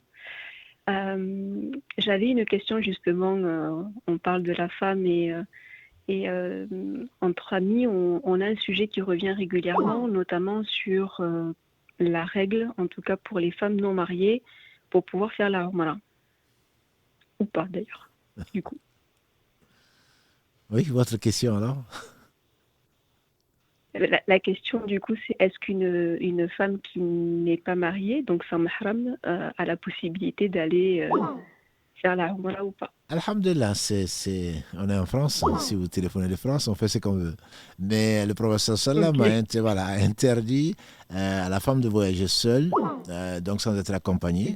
Mais il y a eu, alhamdulillah, des savants qui ont réfléchi sur ce hadith-là en essayant... Là, si ma mémoire est bonne, si Mohamed va me corriger, la majorité des savants des 4 écoles interdit de faire la Umrah seule. Pourquoi? Parce que la Umrah n'est pas une obligation. Or là, c'est une interdiction. Entre l'interdiction et ce que l'on veut faire, l'interdiction l'emporte sur le bien que l'on veut faire. S'il y a un mal et le mal l'emporte sur le bien, et le mal là, il a été défini par le législateur Allah au travers du hadith du prophète sallallahu alayhi wa sallam. Donc, il ne faut pas faire la Umrah. J'ai bien envie d'aller voir la Kaaba. Clique sur Google et tu vas voir la Kaaba. Tu pourras même pouvoir faire le tour. Voilà, tout seul sans être bousculé, embrasser la pierre noire et tout ça. Donc, c'est l'intention. J'ai envie d'aller, mais personne n'a abandonné une chose pour Allah sans que Allah ne lui donne mieux. Voilà, moi, mon conseil. Mais on ne peut pas dire que c'est interdit parce qu'il y a des avis de savants qui disent que Omar bin Khattab, Karalagré, Othman bin Affan, et on doit suivre la sunna du prophète sallam et celle des Khulafa qui sont bien guidés. Et ce sont les 4, sans discussion entre les gens de la sunna. Et Omar bin Khattab a envoyé nos mères, les mères des croyants, les femmes, les veuves du prophète sallam, avec des groupes de musulmans. Mais c'était au pèlerinage. Oui. C'est pour cela que pour le pèlerinage, il y a deux avis. Les 2 avis sont bien entendu plus que respectés, des 4 écoles. Certains permettent dans un groupe d'hommes pieux et d'autres ne le permettent pas du tout, même dans un groupe. Donc on ne peut pas dire qu'une femme sans mahram ne peut pas aller au pèlerinage. Quant à la Umrah, des avis disent que la femme peut le faire dans des conditions aujourd'hui de sécurité, etc. Si c'est dans un groupe d'hommes pieux, c'est ce qu'on espère, pour aller en tout cas au pèlerinage. Mais il est évident également que la pratique montre que c'est peut-être pour ça que le consulat d'Arabie ou autre avait commencé à limiter, plutôt avait fixé une limite, même en groupe, ne serait-ce que pour le pèlerinage. La Umrah, c'était pareil, avant que celui que vous connaissez ait ouvert, donner le visa à tout le monde. Il y avait un minimum, un âge où on pense que la personne, pas qu'elle n'est pas mariable, hein, c'est que, alhamdoulilah, c'est pas du tout ça, c'est que la personne devient plus raisonnable et pense plus à l'au-delà. Et donc, on sait, alhamdoulilah, que la tentation est grande, même à la Mecque. Même à la Mecque, la tentation est grande. Même dans un groupe, la tentation est grande. Donc, le fait qu'il y ait un mahram peut diminuer donc l'effet de shaitan sur nous. Et nous avons tous notre shaitan.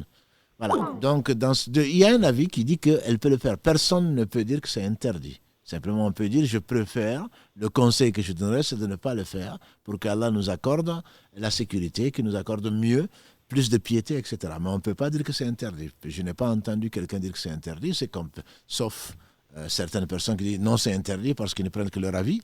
Mais l'avis des 4 écoles, à ma connaissance, la majorité, il y a toujours des divergences, la majorité, c'est que c'est pour autre que le hajj, c'est quelque chose qui, pour ces savants-là, était une chose qui n'est pas permise. Après, encore une fois, il y a des avis de savants aussi, respectés, qui disent que quand il y a un groupe, c'est comme le hajj, on peut aller à la Umrah avec. L'avis existe également. Cheikh l'Islam Ibn Taymiyyah, on le cite à chaque fois, et il autorise effectivement à la femme de voyager pour le hajj et également pour la Umrah. Tout ce qui est mustahab pour lui, les safar mustahab seulement. Pas tous les voyages, mais pour lui, le hajj et également la Umrah. Mais ça fait partie des avis qui sont dans l'autre sens. Mais barakallahu fik d'avoir rappelé les avis par honnêteté intellectuelle et de se dire que l'importance, effectivement, c'est la niya. Et comme tu l'as si bien dit, si tu laisses quelque chose pour Allah, Allah subhanahu wa ta'ala te donne toujours mieux. Voilà, donc c'est plus un conseil qu'autre chose, mais personne ne peut vous dire c'est interdit ou alors non, c'est permis. C'est ce qu'on entend souvent. Je pense qu'il est par honnêteté intellectuelle, comme le dit ici Mohammed. Je pense qu'on se doit, parce que Allah sait tout, et on risque d'être interrogé dessus. Je pense qu'il faut donner l'avis des savants, et après que l'on prenne un avis qui nous convainc, pas qui nous arrange. C'est ça aussi. Et si Mohammed fait bien, barakallahu fi, de dire que ce n'est pas n'importe quel voyage, parce que finalement, le voyage de la femme en groupe, c'est-à-dire c'est par n'importe quel avion pour n'importe quelle cause, entre guillemets. Il y a beaucoup de gens qui se permettent d'aller, pas forcément à la Mecque, qui peuvent aller ailleurs. Eh bien, j'en connais une, mais alors, quand je ne me marie pas, comment je vais faire? Moi, j'ai bien envie de faire du tourisme. Attends l'au-delà. Si tu crains Allah, si Allah te fait miséricorde, tu vas être comblé. Voilà, donc aller mettre ton argent, tes économies dans du tourisme, je ne suis pas contre le ministère du tourisme, mais qu'est-ce que ça va t'apporter? Voilà, en désobéissant surtout à Allah et à son messager. Ça, c'est suivre les passions. Aller pour Allah à la Umrah, comme si Mohammed le dit, certains savants le permettent, d'autres ne le permettent pas. Vois vraiment ce qui... Non, j'en ai vraiment envie. Si on faisait tout ce dont on a envie, je pense qu'on ne serait pas là. Voilà. On refrène les envies pour Allah, celui subhanahu wa ta'ala pour qui on le fait. Après, il n'est pas interdit, je le précise, je ne dis pas qu'il est interdit. Je dis simplement que l'avis majoritaire des savants des 4 écoles, pas seulement d'une, c'est que ce n'est pas quelque chose d'autorisé à cause de ce hadith qui est très connu, voilà, sauf pour le hajj où il y a divergence sur la question. Shukran, barakallahu fikum. Allah yabarak fik. Barakallahu fik. Salam alaikum. Wa alaykum salam wa rahmatullahi wa barakatuh. On prend un autre appel, Inch'Allah. Allô, salam alaikum. Salam alaikum. Wa alaykum salam wa rahmatullah. On vous écoute, vous êtes à ligne, Inch'Allah. Allez, oui, salam alaikum, messieurs. J'espère que vous allez bien. Donc voilà, ma question, c'est sur la zakat elle-même. Je voulais savoir si c'était possible de l'envoyer au pays d'origine. Et si oui, puis-je la diviser? C'est pour des personnes proches. Ça vous fait sourire, je vois. Non, ça fait sourire pas parce que... Non, c'est pas du tout, c'est pas du tout. Non, c'est juste parce que je voudrais que si Mohamed intervienne sur la question, c'est tout. Il n'y a pas de souci. Vas-y, si Mohamed. La question était pour toi. Non, la question était pour nous. Elle est pour celui qui a la réponse. Voilà, je ne prétends pas avoir la réponse. Alhamdoulilah, c'est ce que je connais effectivement par rapport à ce sujet, c'est le fait de déplacer la zakat d'un pays à un autre. La majorité des ulama disent que ce qui est préférable, c'est de la laisser dans le pays. Effectivement, ils ne disent pas que c'est interdit de la déplacer, mais ce qui est préférable, c'est, on va dire, détestable de la déplacer d'un pays à un autre, parce qu'effectivement, on sort de l'argent des riches pour les pauvres, effectivement, pour leurs pauvres. C'est-à-dire que c'est dans un contexte où on doit effectivement le reverser là où la richesse a été créée. Justement, ça c'est un principe. Les ulama, ils sont pas unanimes, mais ils sont quasiment d'accord là-dessus. Ils ne l'interdisent pas. En revanche, là où la question se pose, ils disent certains ulama disent qu'on peut déplacer cet argent, en fait, cette zakat, s'il y a une raison valable. Et parmi les raisons valables que les ulama avancent, c'est qu'il y a quelqu'un de proche, ça veut dire quelqu'un de ta famille, parce que normalement tu as un devoir de solidarité beaucoup plus important avec les gens qui sont proches par rapport à celui qui est éloigné. Justement, ça fait partie des raisons valables que le ulama avance qui te permettent justement d'avoir cette dérogation-là, de déplacer l'argent d'un pays à un autre. Voilà. Si c'est le cas, Allahu A'lam, si Cheikh veut ajouter quelque chose par rapport à ça. Comme tu dis, je pense qu'il faut le voir en tant que dérogation. Et c'est que si vous êtes dans ce cas, alhamdulillah, mais je dirais plutôt, c'est un cas particulier que vous saurez juger, Inch'Allah, mais je dirais que c'est quelque chose qui arrive pas parce que c'est quelque chose qui est chronique, entre guillemets. Voilà, ma zakat, je vais l'envoyer au pays parce qu'il y a plus de pauvres là-bas qu'ici. Ça c'est pas une raison à ma connaissance. La raison, c'est que, voilà, il est arrivé dans ma famille des gens qui sont vraiment dans un dénuement, il est arrivé soit par inondation, soit par il est rendu une catastrophe. Voilà, sinon je les aide tous les mois. Mais là, vraiment, il faut vraiment que je leur envoie. C'est une aide particulière, auquel cas, je ne comprendrai très bien. Après, bon, alhamdoulilah, il y a des divergences dessus. Hein. Si on veut les éviter et s'il n'y a pas vraiment cette nécessité, comme quand il y a une catastrophe naturelle, etc., s'il n'y a pas cette nécessité-là, mieux vaut éviter les divergences et le donner le droit comme il a dit si Mohammed, le prophète a dit à Mu'adh, que tu prends sur les riches pour leurs pauvres. Donc, c'est vraiment là où le capital, ou là où l'argent a été accumulé, ils ont plus le droit que de l'expatrier. D'accord. Et c'est valable pour l'argent de l'or? C'est la zakat. Vous êtes capable, dans la générosité que Allah vous a accordée, d'envoyer tout l'or. Donc, c'est l'argent de l'or ou l'argent de l'argent ou les billets de banque sont assimilés. Donc, c'est pareil. Non, mais je veux dire, c'est assimilé parce que c'est 2,5%. Quand vous atteignez le nisab de 85 grammes ou de 595 grammes d'argent ou de 85 grammes d'or, c'est la valeur, c'est 1/40 de la valeur. Donc, c'est également valable pour les billets de banque également. Donc, je veux dire, c'est assimilé, c'est ça que je veux dire. D'accord, j'avais compris que c'était deux zakats différentes. Moi, je ne suis pas riche, mais j'avais compris ça. D'accord. Bon. Barakallahu fik, ma sœur. Merci beaucoup. Salam alaikum. Notre appel, Karim. Ouais. Allô, salam alaikum. Allô. Wa alaikum salam. Déjà, salam alaikum au cheikh, à la régie et aux auditeurs. Et merci pour vos actions et vos conseils. Qu'Allah vous récompense pour cela. J'avais une question, cheikh. On sait que le doute, il est cramponné à l'homme, malheureusement. Et malheureusement, j'avais des doutes, qu'Allah me pardonne, sur les miracles qu'il a donnés au prophète ou que lui-même a fait. Et nous n'étions pas là pour voir ces miracles, mais nous devons y croire sans doute. Et on sait qu'Allah donne la croyance. Comment, de notre côté, nous, on peut agir pour dissiper ces doutes et être serein dans nos cœurs et nos esprits. Barakallahu fikum. De toute façon, s'il n'y avait pas ce doute-là, il n'y aurait pas de mérite. Allah dit ذلك الكتاب لا ريب فيه هدى للمتقين لا ريب فيه. On n'était pas là quand ça descendait. Il n'y a pas de doute dessus. Allah dit ce livre, pas de doute dessus, c'est une guidée pour les muttaqoun ou pour les muttaqin ou pour les pieux. Donc le ghaib, alladhina yu'minuna bil ghaib, ceux qui croient à ceux qui n'ont pas vu. Donc, c'est à l'invisible, entre guillemets, ceux qui n'ont pas touché, ceux qui n'ont pas vu. Et par conséquent, c'est ce qui fait toute la différence, mon frère, qu'Allah nous compte parmi les véridiques, entre les véridiques et le reste. Le véridique, c'est Abu Bakr Siddiq, quand on donne l'exemple, parce qu'il a dit, le prophète sallam, il a dit, s'il l'a dit, c'est que c'est vrai. Voilà. Donc le waswas, on doit le chasser, il n'y a pas de doute dessus. C'est la parole d'Allah, personne ne peut y amener. Le faux ne l'atteint pas. Surat 41, verset 42, ni devant ni derrière. Avec des explications, on ne va pas rentrer dedans. Ça veut dire que Allah qui a tout créé, c'est sa parole incréée, et ce qu'il a promis, on le verra peut-être la semaine prochaine ou la semaine d'après, les miracles qu'il a acquis, les miracles du Coran, les miracles du prophète sallam. Combien d'historiens ont attesté de ça, comme les compagnons du prophète sallam ont attesté de ça. Nous, on n'y est pas, pourtant on prend des cours d'histoire. On prend des cours d'histoire, on les raconte et on les enseigne. Pourtant, on n'y était pas. On parle de la Première Guerre mondiale, la Deuxième, etc. On n'y était pas. Mais c'est des témoins.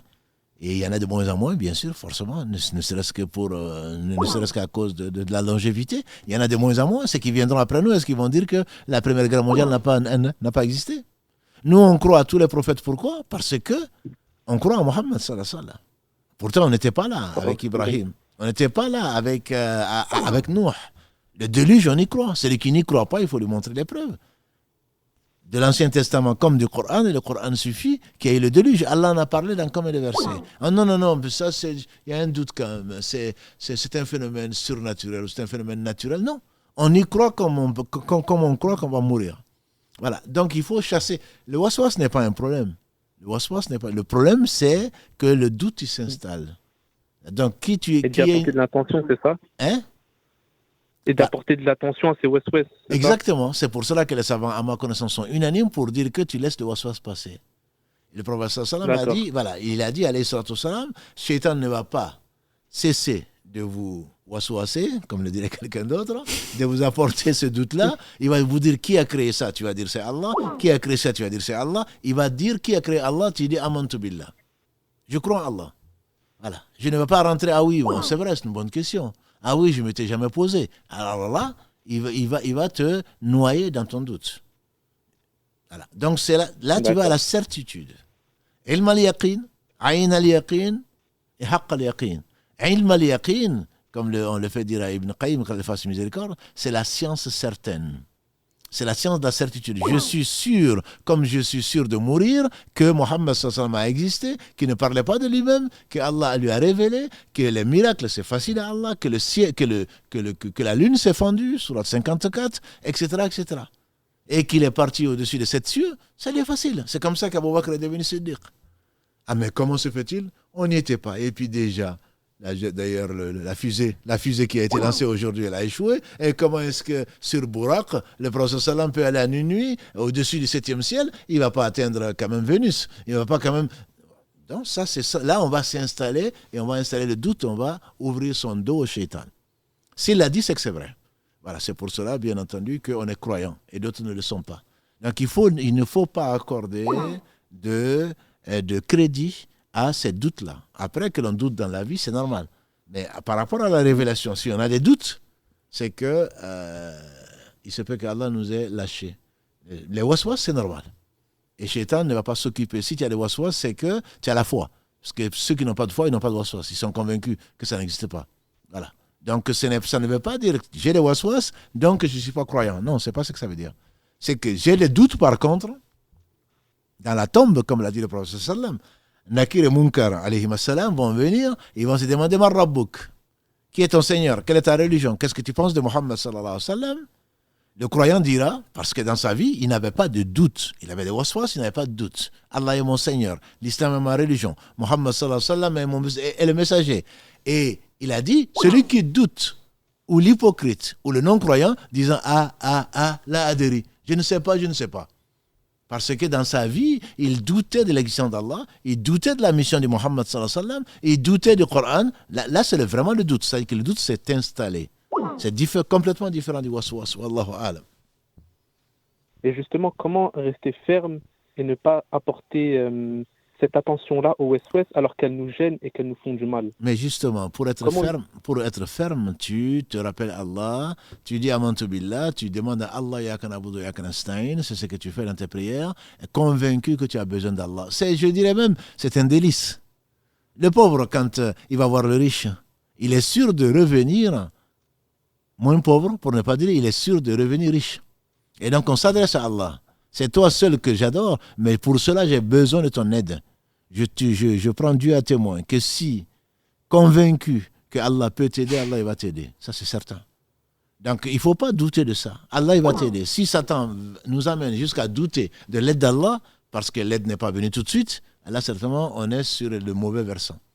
Il faut demander à Allah et il faut chasser le waswas. Il ne faut pas prêter attention.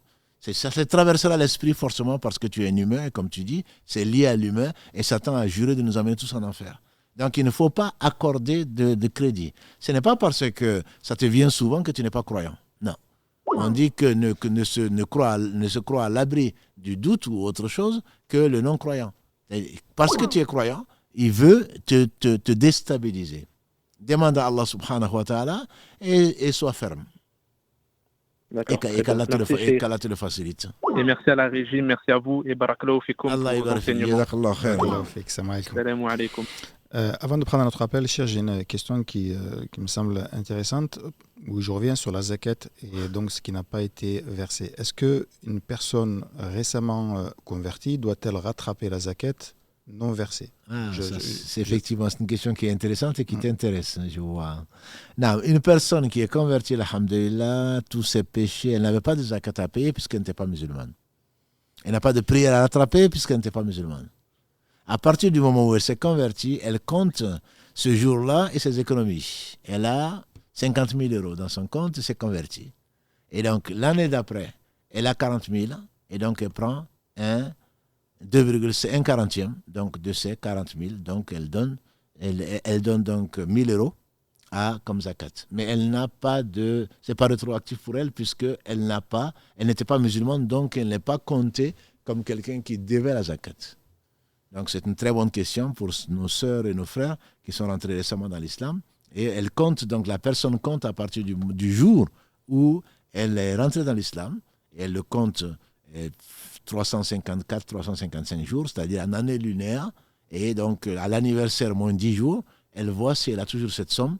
Et si cette somme dépasse donc le nisab, qui est donc le seuil imposable, 85 grammes d'or pour la vie que moi je suis, 595 grammes d'argent pour la vie que si Mohammed suit.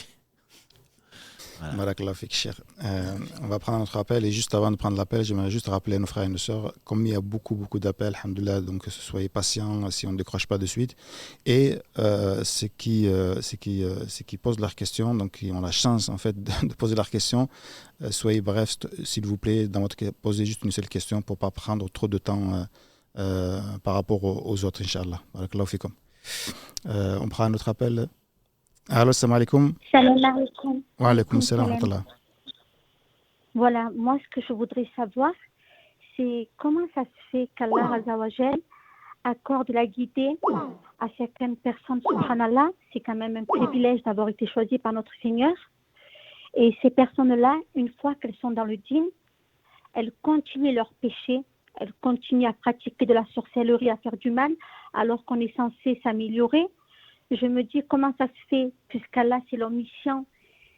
Je me dis, est-ce que c'est une miséricorde alors qu'il savait à l'avance que ces personnes continueraient le péché, elles continuent malgré tout et elles ne sont pas pour autant égarées. Est-ce que c'est toujours, ça fait toujours partie du libre arbitre? Ma sœur, c'est Allah fait ce qu'il veut, on ne lui pose pas de questions. Toute chose qui arrive, on sait que ça procède de la sagesse d'Allah et de sa justice. Donc si Allah donne la foi à quelqu'un, c'est nous, la personne dit qu'elle est croyante. Elle n'est pas croyante. C'est la personne qui va faire de la sorcellerie. Elle n'est pas croyante, comme l'a dit le prophète sallam. Celui, au moment où il vole, le voleur n'est pas croyant. Au moment où il fornique, il n'est pas croyant. Donc, musulman, c'est une chose. Ça veut dire que je suis soumis aux lois de l'islam, entre guillemets, je fais la prière, je fais le jeûne, etc. Ça ne veut pas dire qu'on est croyant. Et Allah subhanahu wa ta'ala sait qui est croyant. Et la sorcellerie, c'est de la mécréance. Et donc, ce n'est pas parce que je proclame... Non, mais la sorcellerie, c'est l'un des plus grands péchés. C'est de la mécréance. Bien Le sûr. sorcier est un Bien mécréant. sûr. Voilà. Donc, il ne faut pas juger Allah au travers des actes des gens. Voilà. Il faut juger. Il ne faut pas juger Allah, bien sûr. Mais Allah, tous ses actes oscillent, disait Ibn Qayyim, entre sa bienveillance, sa bonté, sa miséricorde d'une part, et sa justice qui est basée, elle, sur sa sagesse. Donc, si Allah le permet, c'est que derrière, il y a une grande sagesse que nous, on ne voit pas. Et Allah saura, parce qu'il est juste. Parce qu'il est juste. Allah, comme il sait tout, la personne sera jugée en fonction de ce qu'elle a fait. Elle peut tromper tout le monde, certainement pas Allah. Bien sûr. D'accord. Non, c'était pas je cherchais juste à comprendre. Je voulais savoir parce que c'est vrai qu'il y en a qui font les adorations et tout, comme vous dites. Oui. Mais à côté de ça, elle continue. Oui, c'est vrai que si Allah il accorde, c'est que derrière ça, il y a un bien qui se cache. C'est sûr. Je comprends. Barakallahu fik. D'accord. Barakallahu fik. Barakallah. Merci beaucoup. Un plaisir. Salam alaikum. Notre appel, Karim. Allô, salam alaikum. Salam alaikum. Wa alaikum salam wa rahmatullah. Vous êtes en direct, Inch'Allah, on vous écoute. Oui, bonjour. Je voudrais parler d'un problème avec ma femme. Est-ce que c'est possible? Mais ça dépend si c'est quelque chose qui intéresse les autres, si ça peut leur apporter quelque chose, oui. Mais si c'est personnel, mieux vaut le garder pour vous et essayer de résoudre en privé, voir avec quelqu'un qui sait. Parce que si ça peut apporter les autres des leçons, etc., des conseils à d'autres qui sont dans votre situation, oui, ça vaut le coup. Mais sinon, si c'est personnel, En fait, elle est méchante avec moi, je vois pas mon enfant. Ben, si elle est méchante avec vous, vous ne voyez pas votre enfant, c'est pas parce que vous avez fait ce que vous avez fait, elle pense que vous méritez ça, mais vous ne le méritez pas. Là, c'est de l'injustice. C'est de l'injustice. Elle n'a pas le droit de vous priver de voir votre enfant. Ça, elle rendra compte devant Dieu. Elle rendra compte de ce qu'elle a fait, c'est de l'injustice. Le père de l'enfant doit... Oui. Qu'est-ce que vous pouvez faire? Vous avez l'espoir de changer la situation en passant, en demandant à Allah avant toute chose, ensuite en passant par ses parents, par ses amis, en lui rappelant que Allah sait tout, qu'il a intérêt d'injustice. Ça, c'est un moyen que vous saurez utiliser, que vous avez probablement déjà utilisé. Et si vous n'avez pas d'autre façon d'avoir votre droit, il vous reste la justice. Vous avez ces trois moyens-là, à commencer par invoquer Allah qui change tout, qui peut changer son cœur, et ensuite la cérémonie au travers de ses amis, de ses parents, etc. S'ils sont des missionnaires qui disent ça c'est votre problème, Allah les jugera aussi. Et si vous n'avez pas d'autre façon d'avoir votre droit, bien vous passez par la justice. D'accord. Et qu'Allah vous facilite. Je vous remercie. Allah vérifie. Salam alaikum. Notre appel, Karim. Oui. Salam alaikum. Allô, salam alaikum. Oui, salam alaikum. Wa alaikum salam. Vous êtes en direct, on vous écoute, Inch'Allah. Franchement, je vais être en direct avec les chèques. Ouais. Franchement, j'ai un souci là. Il vous écoute. Je ne veux pas passer en direct parce que c'est trop compliqué cette affaire-là. Qu'Allah vous facilite. Vous êtes en direct, de toute façon, comme il vous l'a dit Mohamed. Allô? On vous écoute. Nous vous écoutons.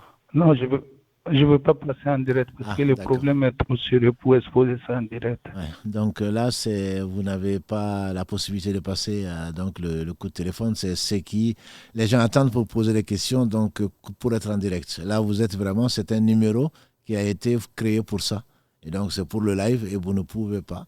Si vous voulez, Inch'Allah, poser la question, prendre rendez-vous avec le cheikh, comme vous l'appelez, vous passez soit sur Messenger, soit sur Instagram, soit le WhatsApp, vous allez dans le site et je recevrai, Inch'Allah, le message et je vous répondrai, Inch'Allah.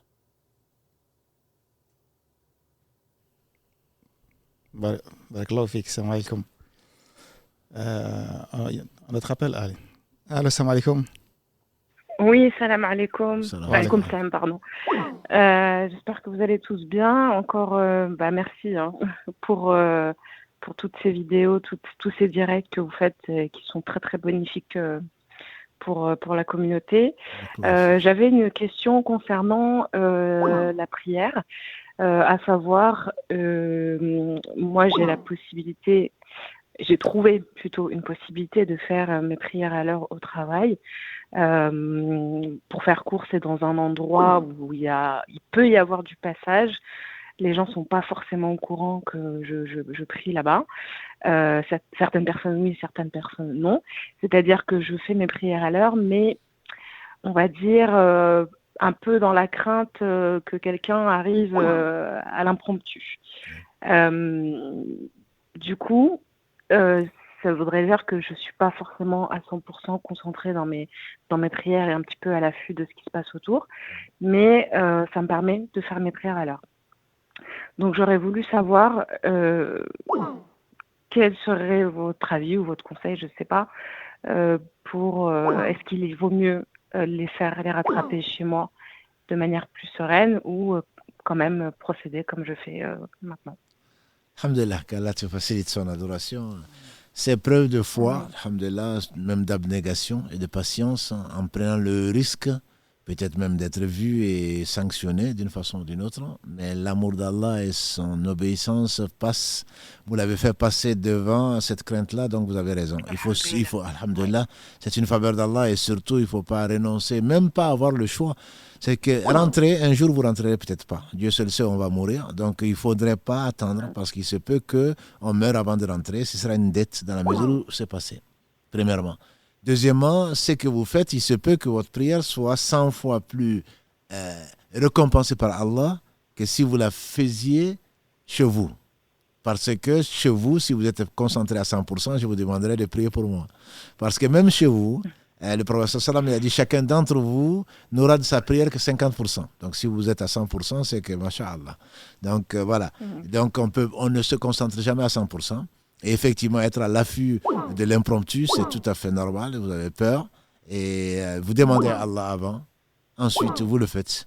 Et Allah a déjà décrété 50 000 ans avant qu'il n'ait créé les cieux et la terre que ça allait arriver. Et donc, vous lui faites confiance et il vous couvrira, Inch'Allah, jusqu'au jour où sa sagesse aura dicté qu'on vous voit. Donc, faites-la avec ce que vous pouvez. Peut-être le 1%, 10% que vous allez avoir sera peut-être multiplié par 1000 par Allah, puisque beaucoup d'entre nous, malheureusement, ne font pas la prière à l'heure, et les plus pieux, entre guillemets, vont faire la prière au retour. Et or, la prière, en dehors de son temps, il y a un avis qui est très fort, qui dit que la prière est valable, mais que la prière n'est pas acceptée. Donc il faut vraiment faire très très attention. Il faut faire très attention. Quand on peut faire la prière, il faut la faire dans son temps. Inna salata kanat lil mu'minina kitaban mawquta. Allah dit dans la sourate Les Femmes, verset 103, la prière est pour les croyants, il a bien dit les croyants, une prescription à des moments bien déterminés. Donc si vous pouvez la faire, surtout n'hésitez pas. Vous allez entendre des shaitans humains, oui mais tu voles ton patron, oui mais tu n'es pas concentré. Non, ne les écoutez pas. Allah vous a donné cette force qu'il a mis dans votre foi et surtout ne l'abandonnez pas.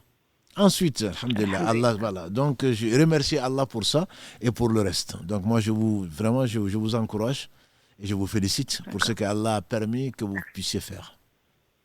Barakallahu fik. Merci beaucoup, ça me conforte dans ce que je pensais. Alhamdulillah, merci beaucoup et bon courage. Merci, barakallahu fik. Salam alaikum. Je vous propose, Cheikh Mohamed, de prendre un dernier appel, Inch'Allah. Allô, salam alaikum. Oui, salam alaikum, vous êtes en direct, on vous écoute. Salam alaikum.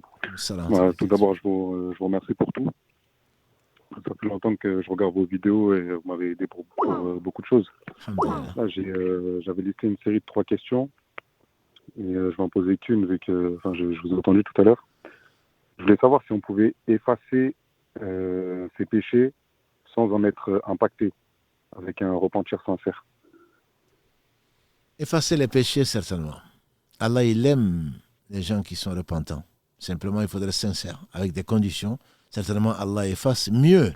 Dans la sourate 25, Allah dit même qu'il est capable, il est tellement généreux qu'il peut transformer les péchés en bonnes actions. Voilà. Donc, n'hésitez, ne doutez pas de ça. Simplement, tout dépend effectivement de la sincérité. Et Allah seul sait si on est sincère ou pas.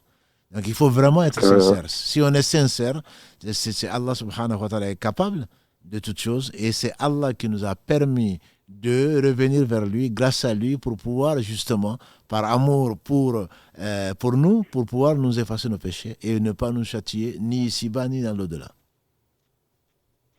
D'accord, donc par là, donc ce qu'il faut comprendre, c'est qu'on peut, voilà, avec un regret sincère, on peut effacer, être pardonné de ses péchés sans être impacté forcément ni ici-bas ni dans l'au-delà. Ni ici-bas ni dans l'au-delà, simplement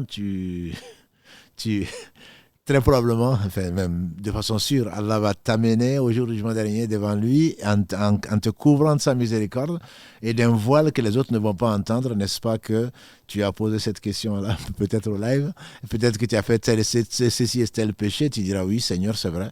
Il va dire je t'ai pardonné dans la vie d'ici-bas, je t'ai pardonné dans la vie d'ici-bas, donc aujourd'hui je te pardonne. Donc Allah ne va pas nous faire payer les péchés qu'on a fait sincèrement. Si ça ne concerne, si le repentir a été sincère, c'est-à-dire qu'on a arrêté, on a regretté, on a décidé de ne plus jamais le refaire, et si ça concerne quelqu'un d'autre, on a tout fait pour réparer autant que faire se peut. Parce que là, le droit d'autrui, que ce que Allah a donné comme droit à quelqu'un, ça on risque de le payer. Donc le repentir inclut également ça. Et comme conseil, qu'est-ce que vous me donnerez qu'est-ce que vous pouvez me donner comme conseil pour enlever cette triste, parce que voilà, le regret il est tellement sincère que maintenant tous les jours je me réveille de la tristesse. J'ai fait les causes pour sortir de ça. Oui. Mais voilà, ça marche quand je fais le tic, tout ça, etc. Mais ça revient, je refais, ça revient. Tu refais pas le péché. Mon péché est tellement énorme. Non mais il n'y a pas de. Est-ce que tu as tué quelqu'un? Non, c'est un rapport avec le vol. Je me doutais bien que tu n'as pas tué quelqu'un. Mais je veux dire, quelqu'un qui a tué 100 personnes, Allah lui a pardonné. Donc, le fait que le regret revienne, je dirais que c'est une chance pour toi. C'est une chance pour toi. Certains savants disent qu'il y a des péchés qui font rentrer des gens au paradis. Il y a des bonnes actions qui les font rentrer en enfer. Parce que le péché, chaque fois qu'ils y pensent, ils regrettent tellement qu'Allah leur pardonne. Voilà, ne pense pas que ce qui t'arrive est du mal pour toi, c'est du bien pour toi. Le fait que tu regrettes, ça prouve justement que Allah subhanahu wa ta'ala te veut du bien et que tu demandes pardon chaque fois. Ne pense pas que oui, mais moi je me suis repenti. Comme on entend certaines sœurs, certains frères le disent, je me suis repenti. Donc ça y est quoi, donc je n'ai rien à craindre. C'est pas vrai. Je me suis repenti. Non, moi, malgré... Non, je ne parle pas de toi. J'ai dit simplement aux frères et aux sœurs qui nous écoutent, je me suis repenti, c'est une prétention. Est-ce que tu es vraiment repenti sincèrement? Et si tu t'es repenti, cela ne veut pas dire qu'Allah ne va pas te faire payer.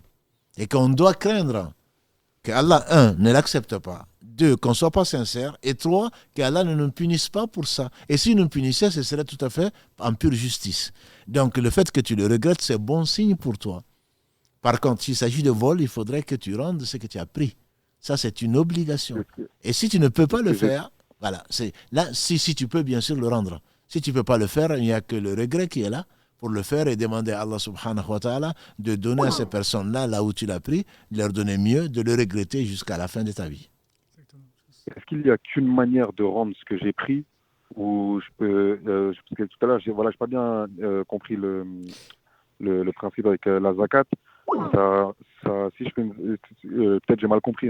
Si je fais une zakat envers une mosquée ou des pauvres, etc.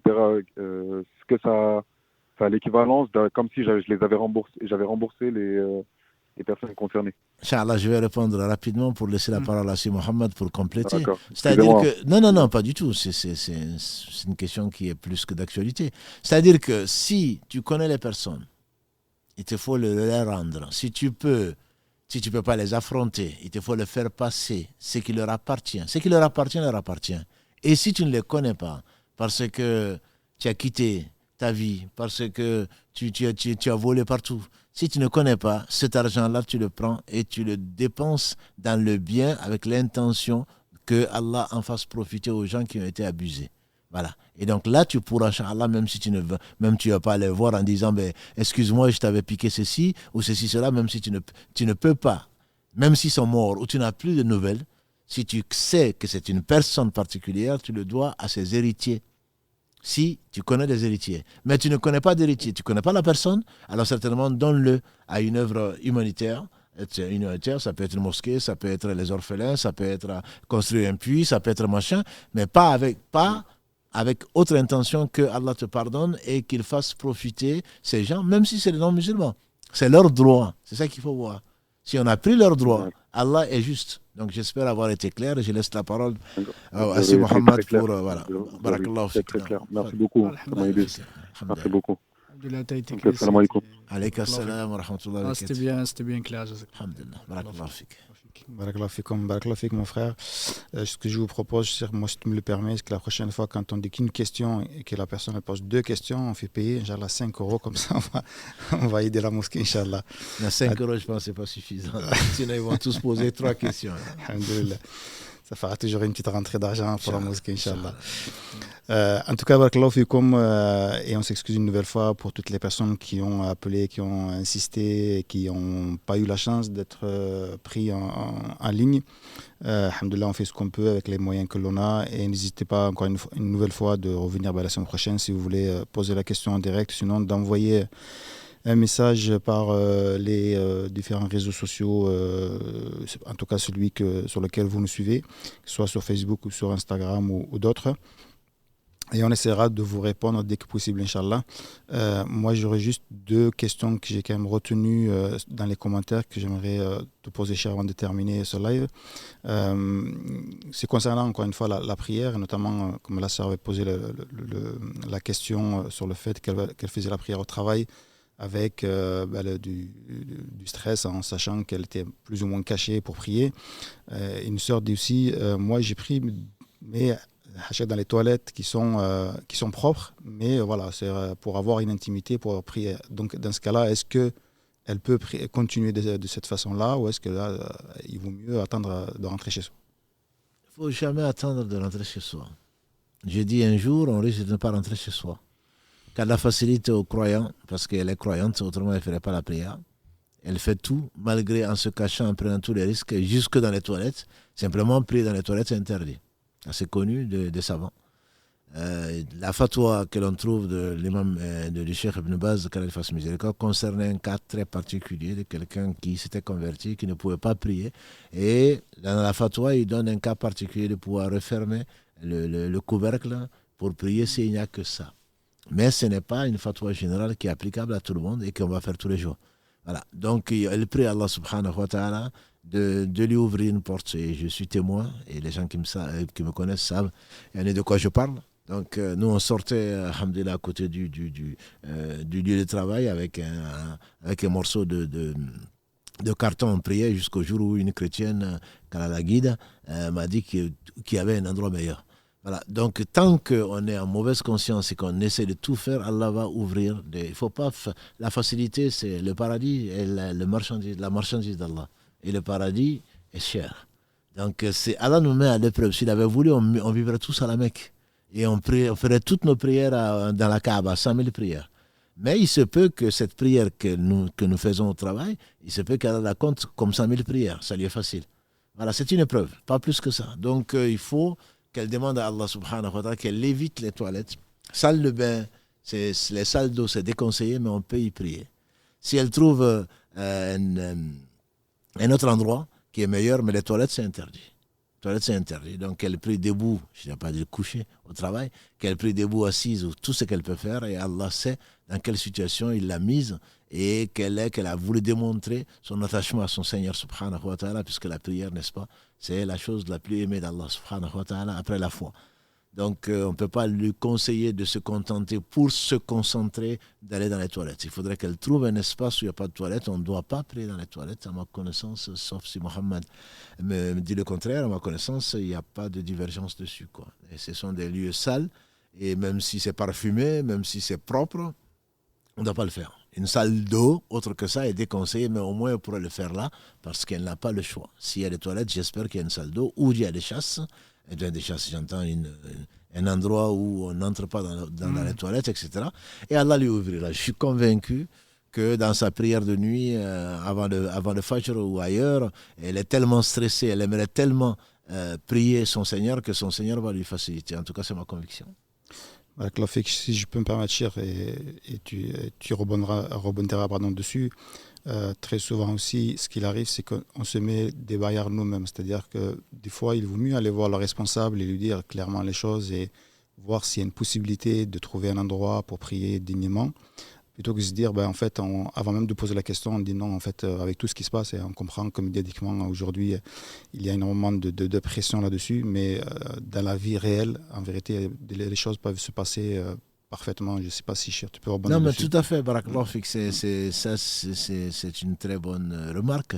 Je connais plus d'un qui... Non, ils ne vont pas accepter. Tu as demandé? Non, je suis sûr qu'ils ne vont pas accepter. Et j'ai raconté l'histoire de ce chef de chantier, de ce propriétaire. Il y a quelqu'un qui a commencé à travailler avec lui dans la construction et qui a posé comme condition de prier. Il a dit d'accord. Et quand celui-là a commencé à prier, les autres ouvriers, ils étaient une large majorité de musulmans, ont commencé à prier. Il a dit non. Lui, il m'a demandé, vous ne m'avez pas demandé.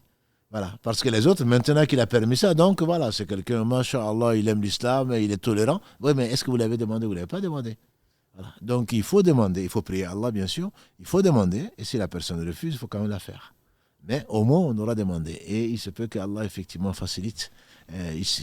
Il a de toute façon parmi les finalités, on a vu la semaine dernière, c'est lever la gêne. Donc Allah il va faciliter, Inch'Allah, j'en suis convaincu, mais en même temps on est stressé, et alhamdulillah ça fait partie des causes que Allah utilise pour nous pardonner les péchés. En tout cas pour la réponse, elle est presque 11 heures, donc Inch'Allah je vous laisse terminer. Il y a encore beaucoup de questions, mais encore une fois on s'excuse, j'en ai noté pas mal. Si on peut les poser la semaine prochaine, on les posera. Il commence à se faire tard, donc Mohamed, Inch'Allah je te laisse clôturer. Barakallahu fik. Barakallahu fikum, qu'Allah vous récompense par le meilleur, qu'Allah nous accorde la science bénéfique et nous fasse bénéficier de sa science.